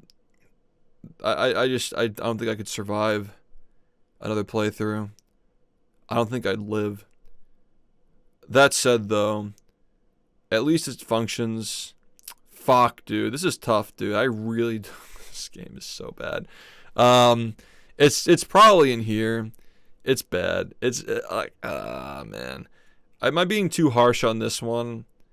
I think this is pretty fair. This game barely fucking functions. This game is really aggressively unfun to play. This game is just slop. This game is like slop, but not as slop. I think this is a good ranking here. And now we're on to the new SpongeBob games. Okay, I'll save Rehydrated for last, probably. This is probably the moment that people want to see. Actually, you know what? I'll just do Rehydrated now. Rehydrated is going in not ranked, but I will talk about it because it is a remake of this game. Battle for Bikini Bottom Rehydrated, as far as like the game for what it is, and I'm a credible source because, you know, I'm like the guy, right? Like I got invited to the studio to play the game when it was in alpha. You know, like they like fully paid, like basically like you know, like I was like their guy during that whole thing, you know. They invited me to play the game and test it and get my input. I was featured in like a bunch of different like publications like PC Gamer and like Walmart Magazine and stuff, like talking about how the speedrunning community revived the community around the game on the internet and they got it a remake, and like I was the guy for this. I was the poster child for this game pretty much back in 2020 and 2019. And I played a lot of it, and there are some things I still can't say, I think, because of, like, NDA and stuff, but, like, I'll give you insight on this game. I don't think they expected it to sell as well as it did. It sold 1 million copies, like, within the summer that it came out, I think, and then another 1 million before the year was over. Like, the year, like, the 360 days since the game, 365 days since the game came out, it sold, like, 2 million copies. I don't think Cosmic Shake... I think that's Cosmic Shake sold like 1/10 of that. Like within like the first 2 months of Cosmic Shake being out, I think that monthly Steam players was like way higher on this after. So like within like 2 months of this game coming out, it kind of died, and this game is still chugging along. I think that this game didn't really get a lot of play or attention as well. This game is just the king, like, right? Like this is the game that, because this game was so popular, it basically allowed us, it wasn't the catalyst. Like the catalyst was obviously the community around this game showing THQ Nordic that the SpongeBob license was worth purchasing. And when they purchased it, they of course were going to do this to try and jumpstart it. And then that got us these games. And you can argue this game too, because of the success of this made, what the fuck is that company called? Outright Games? Yeah, they made them interested in making a game most likely as well. Also, they kind of hand out the SpongeBob licenses basically everybody these days, but yeah. So, this game is very influential, but the influence this game had is largely because of the marketing that came from this game's community. Like, there was so much talk about this game on YouTube and Twitch and all these different platforms, like Twitter, social media, like Reddit. Everybody was talking about this game, and when it finally mobilized, when, you know, we got the speed runs and all the fucking YouTube videos, like the boundary break and all that stuff, all the long plays and Twitch plays on the, not Twitch plays, like big streamers trying the game out because of how popular it was getting on Twitch back in 2016. Everybody started playing it. Everybody had an opinion on it. That led to this being made. Of course, SpongeBob is a safe bet. Of course, it's also a good game in general. But the reason why this game was made is because it became so popular in the late 2010s. So, I would still consider that part of this game's influence. The influence this game had on licensed games, though, it's the reason why we got Epic Mickey refurbished. It's the same studio. They had success remaking one licensed game. We can assume they're going to probably remake more licensed games in the future. But this game was earth-shattering. Like, this is the first, like throwaway cartoon licensed game from the early 2000s that got remade. And it might even just be the only one that will ever get remade like that. Like, just a game that was a cult following, just like Scooby-Doo and all these other games, like Barnyard. Like, these are all games that had small cult followings on the internet. But this one took the internet by storm, and that's why we have this. And then this is opening the door for other licensed games that were forgotten over the years to be potentially remade. Maybe not any of these, who knows, but you never know. So, I don't want to rank it because it's a remake, but also because the influence kind of goes hand in hand. Like, this game is just like this is a continuation of this game's influence and impact. And it's worth noting as well that Rehydrated is not entirely from the ground up remake as far as the studio is concerned. The studio did use the industrial park tool that was made and coincidentally developed in 2018 to open up Battle for Bikini Bottom's levels in a level editor, and they used that to port the levels from this game into this game, where they then gave it a new coat of paint and like redid the physics and stuff in Unreal. So it's like a hybrid of like a remake, because they remade the mechanics of the original game, but they didn't remake the levels. They kind of just like coated paint over them. There was a remaster of the levels, but a remake of the engine. So it's a weird game, and for what it's worth, like it was heavily praised for how accurate it is to the original game as far as like placement of things and stuff. But the community really like the level like object placements and like how like pinpoint everything was. But it's because they had industrial part; they could just port the levels over. That's not going to go against the game's score. We're not scoring it, but it's worth noting that like the game was successful largely in part because, again, the community surrounding the game helped them market it like crazy. A lot of their marketing came from us. A lot of their help with making the game, like I literally went to the studio and like adjusted the camera for them and gave them like little ideas here and there. But the big thing was the camera. The people were complaining the game looked bad when it first was revealed at Gamescom because they couldn't see where they were jumping. So like we had influence over the camera and the bug fixes and literally the game's levels being ported over. I view this game as more of a community accomplishment than like a game, you know? Like, because we worked very closely with the developers to make this what it was, even just existing in the first place, you know? So it's hard to rank it in terms of those things, and it is a remake of this same game. Obviously, it's not doing as good of a job as being this game as this game. There are some good things to say about it, like the language selection is like you can have like you can desync the languages from like the text to the audio, so you can like hear it in English and then have it like the captions in like whatever language you want, like subtitles if you don't know English but you want to hear the voice acting, you know. This is a very accessible version of the game to let people around the world play it, because the original game was only released in Europe and America, I believe. So like a lot of people got to play this game, and it's on Steam. It's fully accessible, and it doesn't look that bad. The color palette's a little weird. It's not very inspired of a color palette. The textures are a little weird, you know.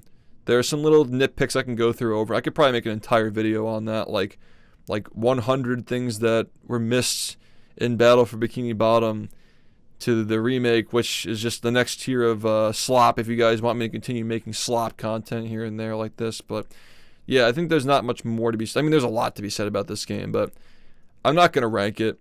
If you really want me to tell you where I would put it in terms of just like games I would like to play, I'd probably like to play it like, I'd probably put it like here, like between this and this, in terms of like ones that I would like to play, because it's still this game. It's still fun, but like the mechanics are sloggy, the movement's annoying, the dynamic jumping is not a thing, you know. The textures are ugly, or just like missing animations and like placeholders that never got like fixed from the game, you know. Just stuff like that just like adds up, and it hurts the charm, because the big thing this game had going for it is the charm and the mechanics, and this game is just lacking in those things. But it is good at being SpongeBob platformer, I guess, you know. But yeah, it's like this game is, I'd rather play it than these two, but I'm not gonna rank it because it's a remake. So hope that's acceptable. All right, SpongeBob the Cosmic Shake. It was hard to really give this game an appropriate rating or opinion or ranking when it first came out, because we were so hyped that Battle for Bikini Bottom was getting a follow-up that wasn't this shit. So, I mean, I think this game does a lot of things right. It has a really nice hub world, probably the best hub world in a SpongeBob game, I think that's fair to say. It's got a really good hub world.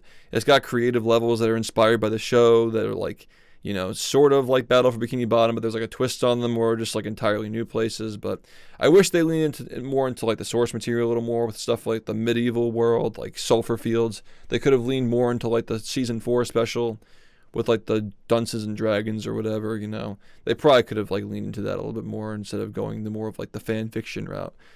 but it's still decent. I mean, it's fine. I still consider it mid in terms of gameplay. It's not very satisfying to go through the whole game in 100%. It's very linear, but it's still solid. It's a solid product. I like it.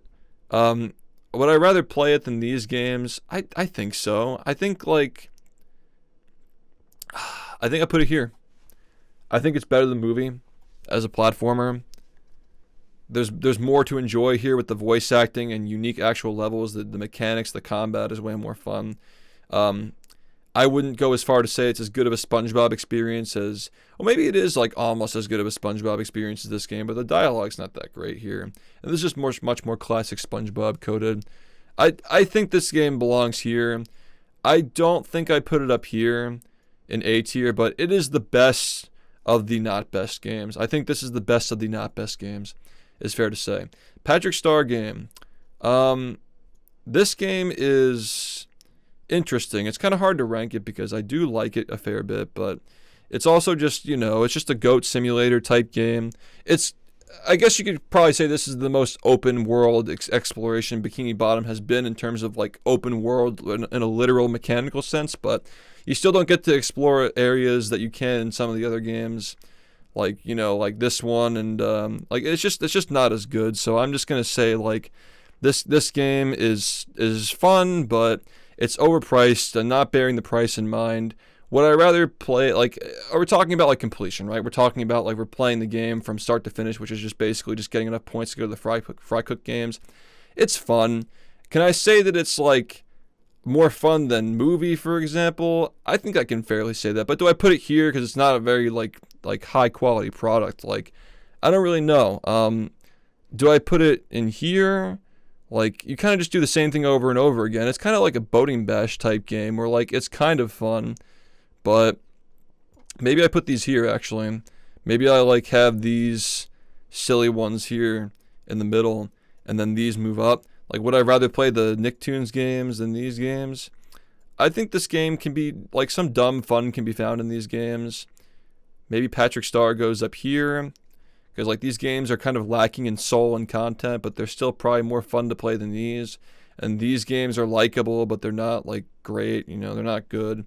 So I think this is actually a pretty fair place for it. It feels very similar where there's just one gameplay gimmick essentially, and you just kind of do it over and over again. And it's like a very one-dimensional experience, but it still can be fun, even if it is repetitive. And yeah, I don't know. I thought I'd like this game a lot less. It ended up being kind of fun in a weird way. And now we arrive at the most recent game, SpongeBob Titans of the Tide. Now, Titans of the Tide, I've already talked about this a lot recently, and it is still fresh, so I'm still trying to bear that in mind. Recency bias is a thing. It's a fun game. I haven't speedrun this game, not that that's relevant to this discussion, but I guess it kind of helps you think about how the game is designed when you play it a lot, and speedrunning forces you to play the game a lot. But I have been doing no-hit playthroughs, which is probably much more true to like how experiencing this game multiple times would feel as opposed to like just going out of bounds and stuff. Like playing the game with intended mechanics and routing, just trying not to get hit, like doing a clean playthrough of the game. I think the several times we've done that on stream, I've had a lot of fun. Like the mechanics are very fun. It's not original, so to speak. For like a lot of the mechanics are not really like new mechanics for games, but it's too short. We'll get to that. But I thought that the plot, like the Balloon Patrick plot in this game, is like it just feels so forced to like have Patrick flying around you the whole game and giving you tips and like helping you kind of like Navi, right? And the Zelda games like that. It just doesn't really, it feels very forced. This feels so much more realized, where you get the characters, you get both characters to play as, and you can switch without having to use like a bus stop, which I thought I wouldn't like, but I ended up liking it more than I thought I would. It can still probably be improved a bit, but it's fun.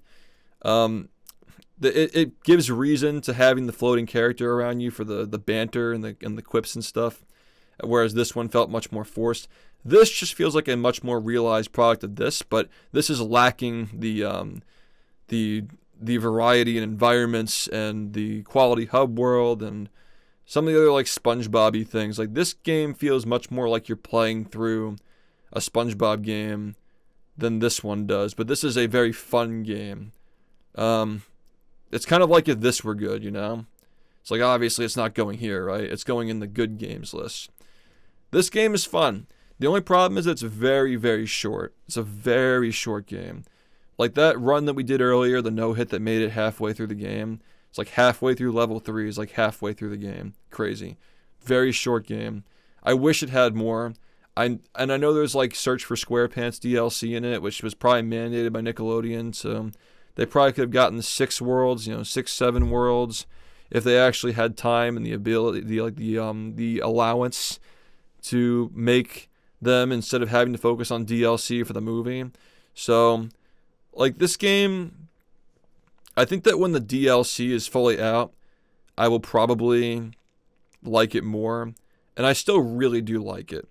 It's a solid game, and it's like, we gotta be fair here that like this game probably isn't really inventing too many things for what it is as well, you know?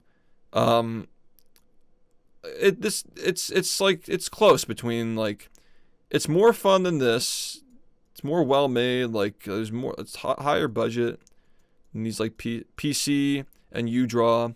I'm gonna put it above this, I think, because it's a Game Boy game. You gotta be fair, like, this game is really, really good for a Game Boy Advance game, but it's limited in where it can go because it's Game Boy Advance. Honestly, this is where it gets tough, because this game could go here, it could go here. I just have a lot of fun playing this game, and I know that like recency bias is probably gonna.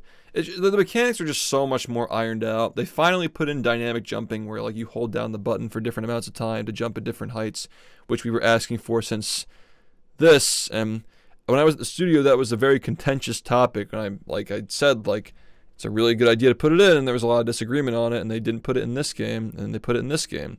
So they're listening to feedback, they're learning, they're adding more, mechanics that are fun, and they feel tied together, interwoven, like there's nothing forced. The plot was so much better in this. Like, it's like, oh, magic bubble soap given to you by a random fan fiction character to like blow bubbles that can do it. It's like fucking Fairly Odd Parents. Like, you just, like, any wish can cause any kind of fucking problems, and then like the problems, like, you can write any plot around the problems. Like, it's, I don't know, you know what I mean? Like, wish worlds, like, it's the perfect, like, what do they call it, like ex machina or whatever, like anything can happen. That's probably not the right term that I use, but you know what I'm saying, right?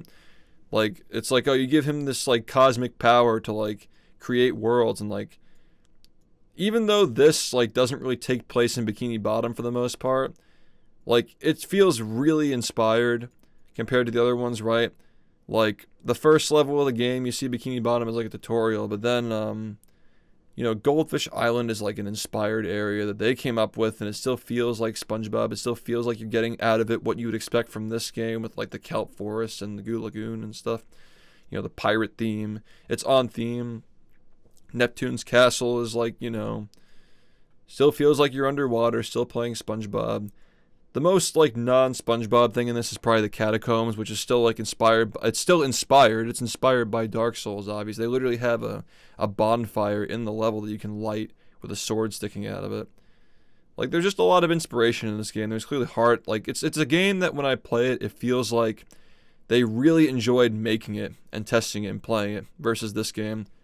This game feels like they were just trying to, like, they love SpongeBob and they wanted to make a SpongeBob game, but the gameplay was second thought.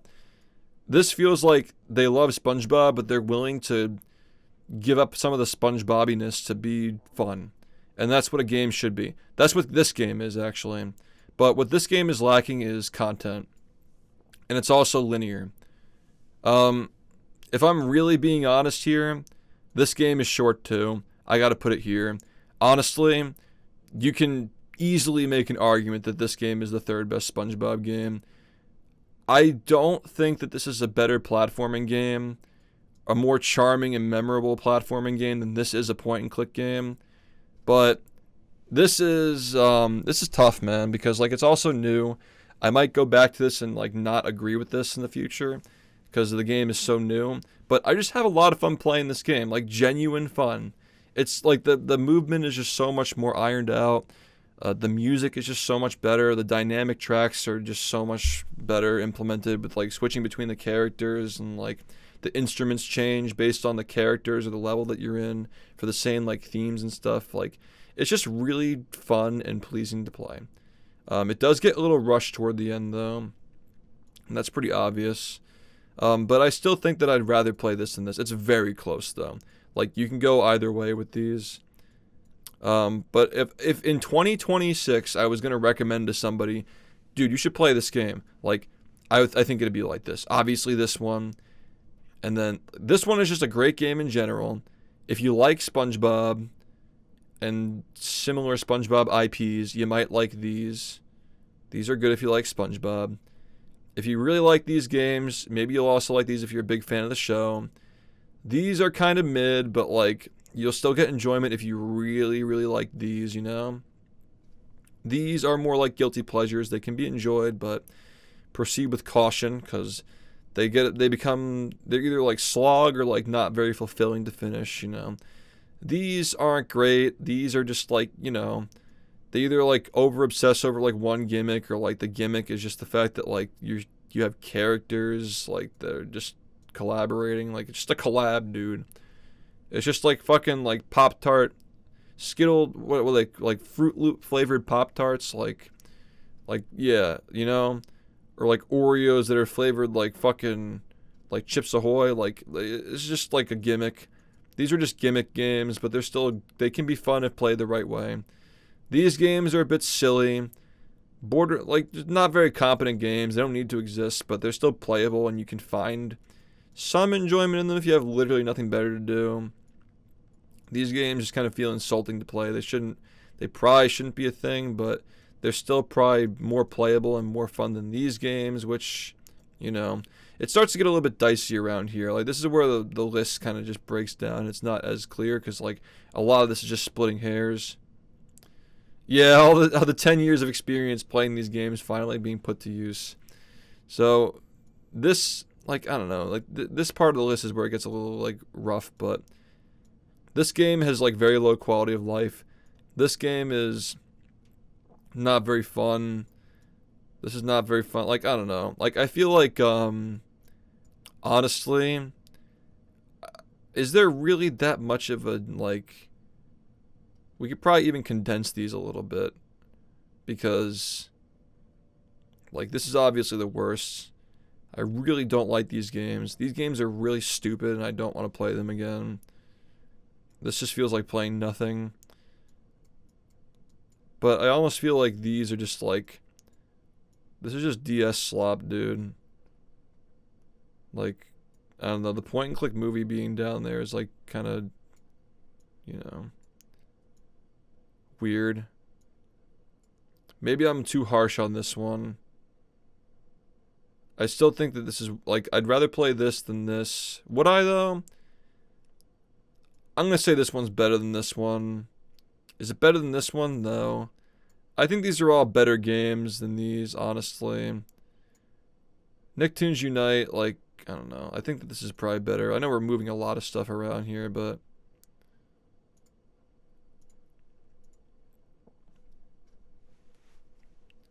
yeah, I think this is a little better. And you can actually kind of like see the full thing here. Because, like, what are we really doing here, right? After this one, it's like, okay, this one is like kind of a pain in the ears to play. Just a bad port. This one's like low quality of life. This one's just not fun. Not fun. Really bad, bad, you know. Too long. All three of these are really boring. This is basically nothing. These games just are insulting, and this is just the bottom tier slop. So I think this is a good list.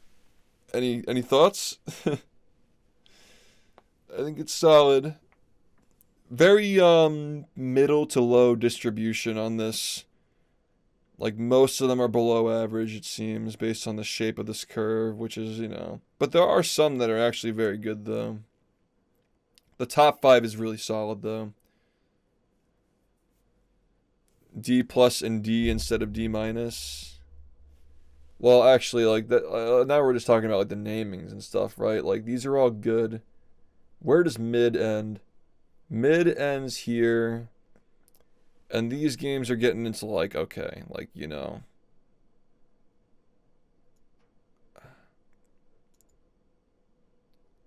sure. Like, I guess we could just do that.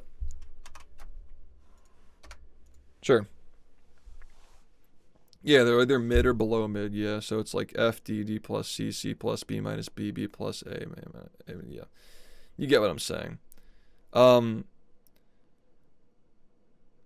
I don't even feel like we need an A plus category here. Really, I don't think we really do, because these are all good. You know, like there's really not a lot that I don't like about this game, though. Is this game a tier above these? I feel like this game, you could even argue that this one like belongs in like A plus above the other games, but it's a point and click. Like let's not get carried away. I think these are good. I think these are good. The slop tier, oh, they're just like downloadable like internet web games. Slop. Didn't play these because yeah, subathon ended before we played them. Creature from the Krusty Krab PC is called Nighty Nightmare, and it's a very very short point and click game that is basically just pointless to play. It's kind of just stupid that it even exists, but even so, it's still a tier above this shit in my opinion. Maybe you could just put it here, honestly. It is pretty fucking pathetic. Um, I don't know. This game is really bad. Now that I mention it, it's bad. But it's short. But then again, like, despite being a short game and being bad, doesn't let it off the hook. At least it's like somewhat original. I think that's fair for it. These are all just long, uninspired, boring fucking games. At least this is like somewhat inspired, I guess. Still not fun though. Honestly, I'd rather put this here. This is better than this. This is just stupid. This game shouldn't exist. Yeah, these like C tier games are kind of tough to look at. Like, it's a lot of Game Boy games. But what makes these go lower than these, for example, right? I kind of like this one. I kind of like this one. I kind of don't like where does like the Game Boy games that I kind of like and the ones that I kind of don't like begin? Cuz like these three are all fine, but then this one is like I don't know, they're all pretty similar. This one's really forgettable. Honestly, because it's so forgettable, I just put it there. This is a port. This one's not fun. I'll just put this here just because, like, the sake of, like, it is. But I really don't want to play it, though. Like, this game is really bad to play. Yes. Yes, this game it truly is that bad. I think the top of this is really good. Like, this is all good. This is all mostly correct. But yeah, like we're really just that's like a lot of it's a lot of Game Boy stuff that like notice how this whole tier is like Game Boy Advance. Like you know what I mean? Like these are the ones that are just like insufferable to play, right?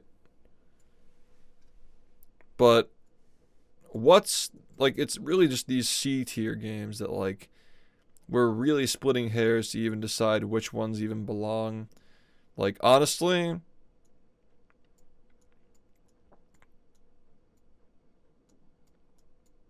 maybe it goes like this.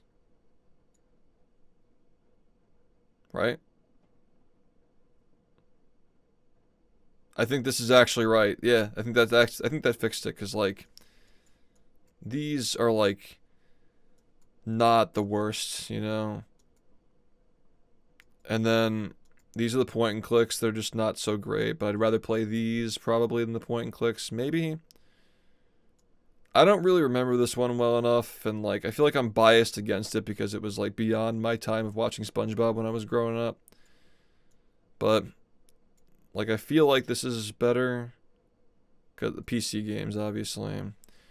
Like I just don't really have a great memory. I just know that like these are just more platforming core, and these have like a lot of like mini games, right? I think just the mini games alone kind of just bumped this down a little bit. I remember this game was just kind of a pain in the ass to play, but it was short at least. Keep going back to that. It's so at least it's over quick. I haven't watched enough SpongeBob in a long time to give you that answer. I haven't watched SpongeBob in years, dude. But yeah, these are games that like I can be okay with playing, but they're pretty mid. Like the true C tier games. Unmemorable. This is just a bad port. I don't like this one. Being fair to it though, because it is the first one. Like, I'd still rather play this than this maybe, and this maybe. This game did have some like puzzles to it, I guess though. I think this one's being treated a little harshly. Maybe put it like here. We're really just getting down into it now. This one sucked. I think these were like especially bad. I think these belong down here actually. I think these are here. Out of the ones here that I would probably most like to play, might be this one. I don't know, we're really splitting hairs here. Like, you almost have like a bit of like a normal distribution here. Like if you don't look at the ones on the top, it's actually like somewhat normal. It's still skewed down to the bad ones, but like Atlantis and C tier is very generous. It's a Wii game, I don't know. Like I think it's fine for what it's trying to do. But yeah, we're really like trying to perfect this now essentially. So like this is obviously terrible. This is almost unplayable. Like there's no point in playing this. This just feels horrible to do. It's like more repetitive and awful on your hands than like Yellow Avenger, for example. This is sad. This one is sad. This is just insulting. This one's just like at least like kind of interesting but still terrible. It doesn't need to exist. But it's also just kind of insulting too, honestly. Like, I don't know, there's like more to enjoy in it than like this, for example, I think, right? Don't like these are basically the same, but these are all just, like, these both are just not good. This one, I have a hard time remembering this one. Yeah, like, I don't know, I think that I'd have a hard time placing any of these, like, higher or lower. Like, they're kind of like, what makes this one a tier above this one, though? The fact that it's, like, on console. The fact that this one's like the first one and it's like not that bad for what it is. You know, this one's like likable, sort of like the movement's not terrible and it's like comparable to the console version. This one had some puzzles, I guess, that were okay. This one was like pretty similar to these, but like not as good. This one, don't remember. I really don't fucking remember this one at all. It's so mid that I don't remember it. It's like smack dab in the middle. Oh, well, we're not doing the SpongeBob game marathon for the subathon this year, which, by the way, is in August, if you guys don't know. But there are going to be a lot of different games, not just SpongeBob, and there are going to be a lot of challenges and, like, scheduled events, so get ready for that. Yeah, I think this is solid, but I'll be honest, like, I think that, like, past the B tier, this is really all that people, like, care about, like, below the B tier, B minus tier, like, these are the ones that people were probably curious to know what I was thinking. And I think that, like, I don't know, even, like, the B tier really is where it stops, because, like, below that, it's like you're really just splitting hairs. Yeah, I think that, like, B tier and up is, like, these are the relevant ones. Like, if you, I guess the takeaway from this video is, like, if you like SpongeBob, you might enjoy all these games to different degrees. But definitely, like, if you don't care for SpongeBob, you'll still like this. If you like SpongeBob and you like solid games, This one's good. These are good, pretty decent too. These are like if you really, really want more, then like try these out, you know. And if you're still like curious after that, then these, you could try these. But below this line is where it starts to get like, you know, like I feel like you can honestly like none of these are really set in stone. You can kind of move them around. Even like Hero Pants is probably still the worst one though. Let's be real, like this is the worst. This is the worst one, for sure. And then of course, like we already discussed these. So yeah, that's it. That's the tier list. Clip and ship it. I'll get this VOD up later. I'll like make some thumbnail or something. Yeah, this was fun. There's definitely a quality gap between Atlantis and the rest of C tier, as stupid as that sounds. I think it like for a console game being rated among these like portables, like this is the lowest ranking for a console game that is not like Activision slop or sloppy Truth or Square. Yeah, now we need the thumbnail with movie at the top so people fucking get like rage baited. Yeah, exactly. Thought he hated it. Yeah, I don't hate movie. It's just not as good as the other ones. You know? Like it's I wouldn't say like this is like below A tier is not a recommended play. I don't think I'd ever recommend for people to play these games, but if you're really curious and you like the ones above it, just try it, you know? And then like you're getting sort of experimental here.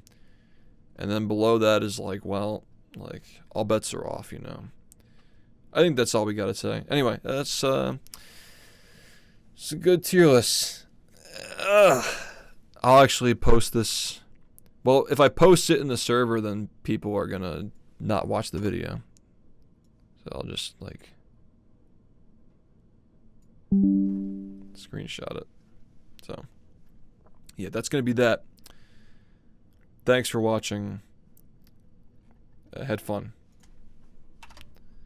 Thanks for helping me create content today. Because the PS2 slop runs have messed up my viewer algorithm so much. I have to actually get people's attention again to keep my YouTube channel from sinking with my slop uploads. The PS2 runs are going to go on the VOD channel from now on. I'm not going to upload any more PS2 runs. Like, maybe I'll upload 25 whenever that happens, but yeah. We're not, like, after today I realized, like, okay, like, no more PS2 runs. Like, you guys don't want to see it. Yeah. It's all good. We'll just put it on the VOD channel. So, the main channel will probably be highlight reels for a little while and stuff like this, maybe. So, yeah. Trying to get that fixed because we were having a really great year last year and the PlayStation runs messed up my algorithm, so we just got to dig ourselves out of the hole. No problem. I'll see you guys later. Thanks for hanging out. Be back with more slop runs on Twitch tonight, and I guess we'll continue streaming them to YouTube for now, unless I feel like it's like messing up my algorithm by streaming it on there. All right, see you guys. Thanks.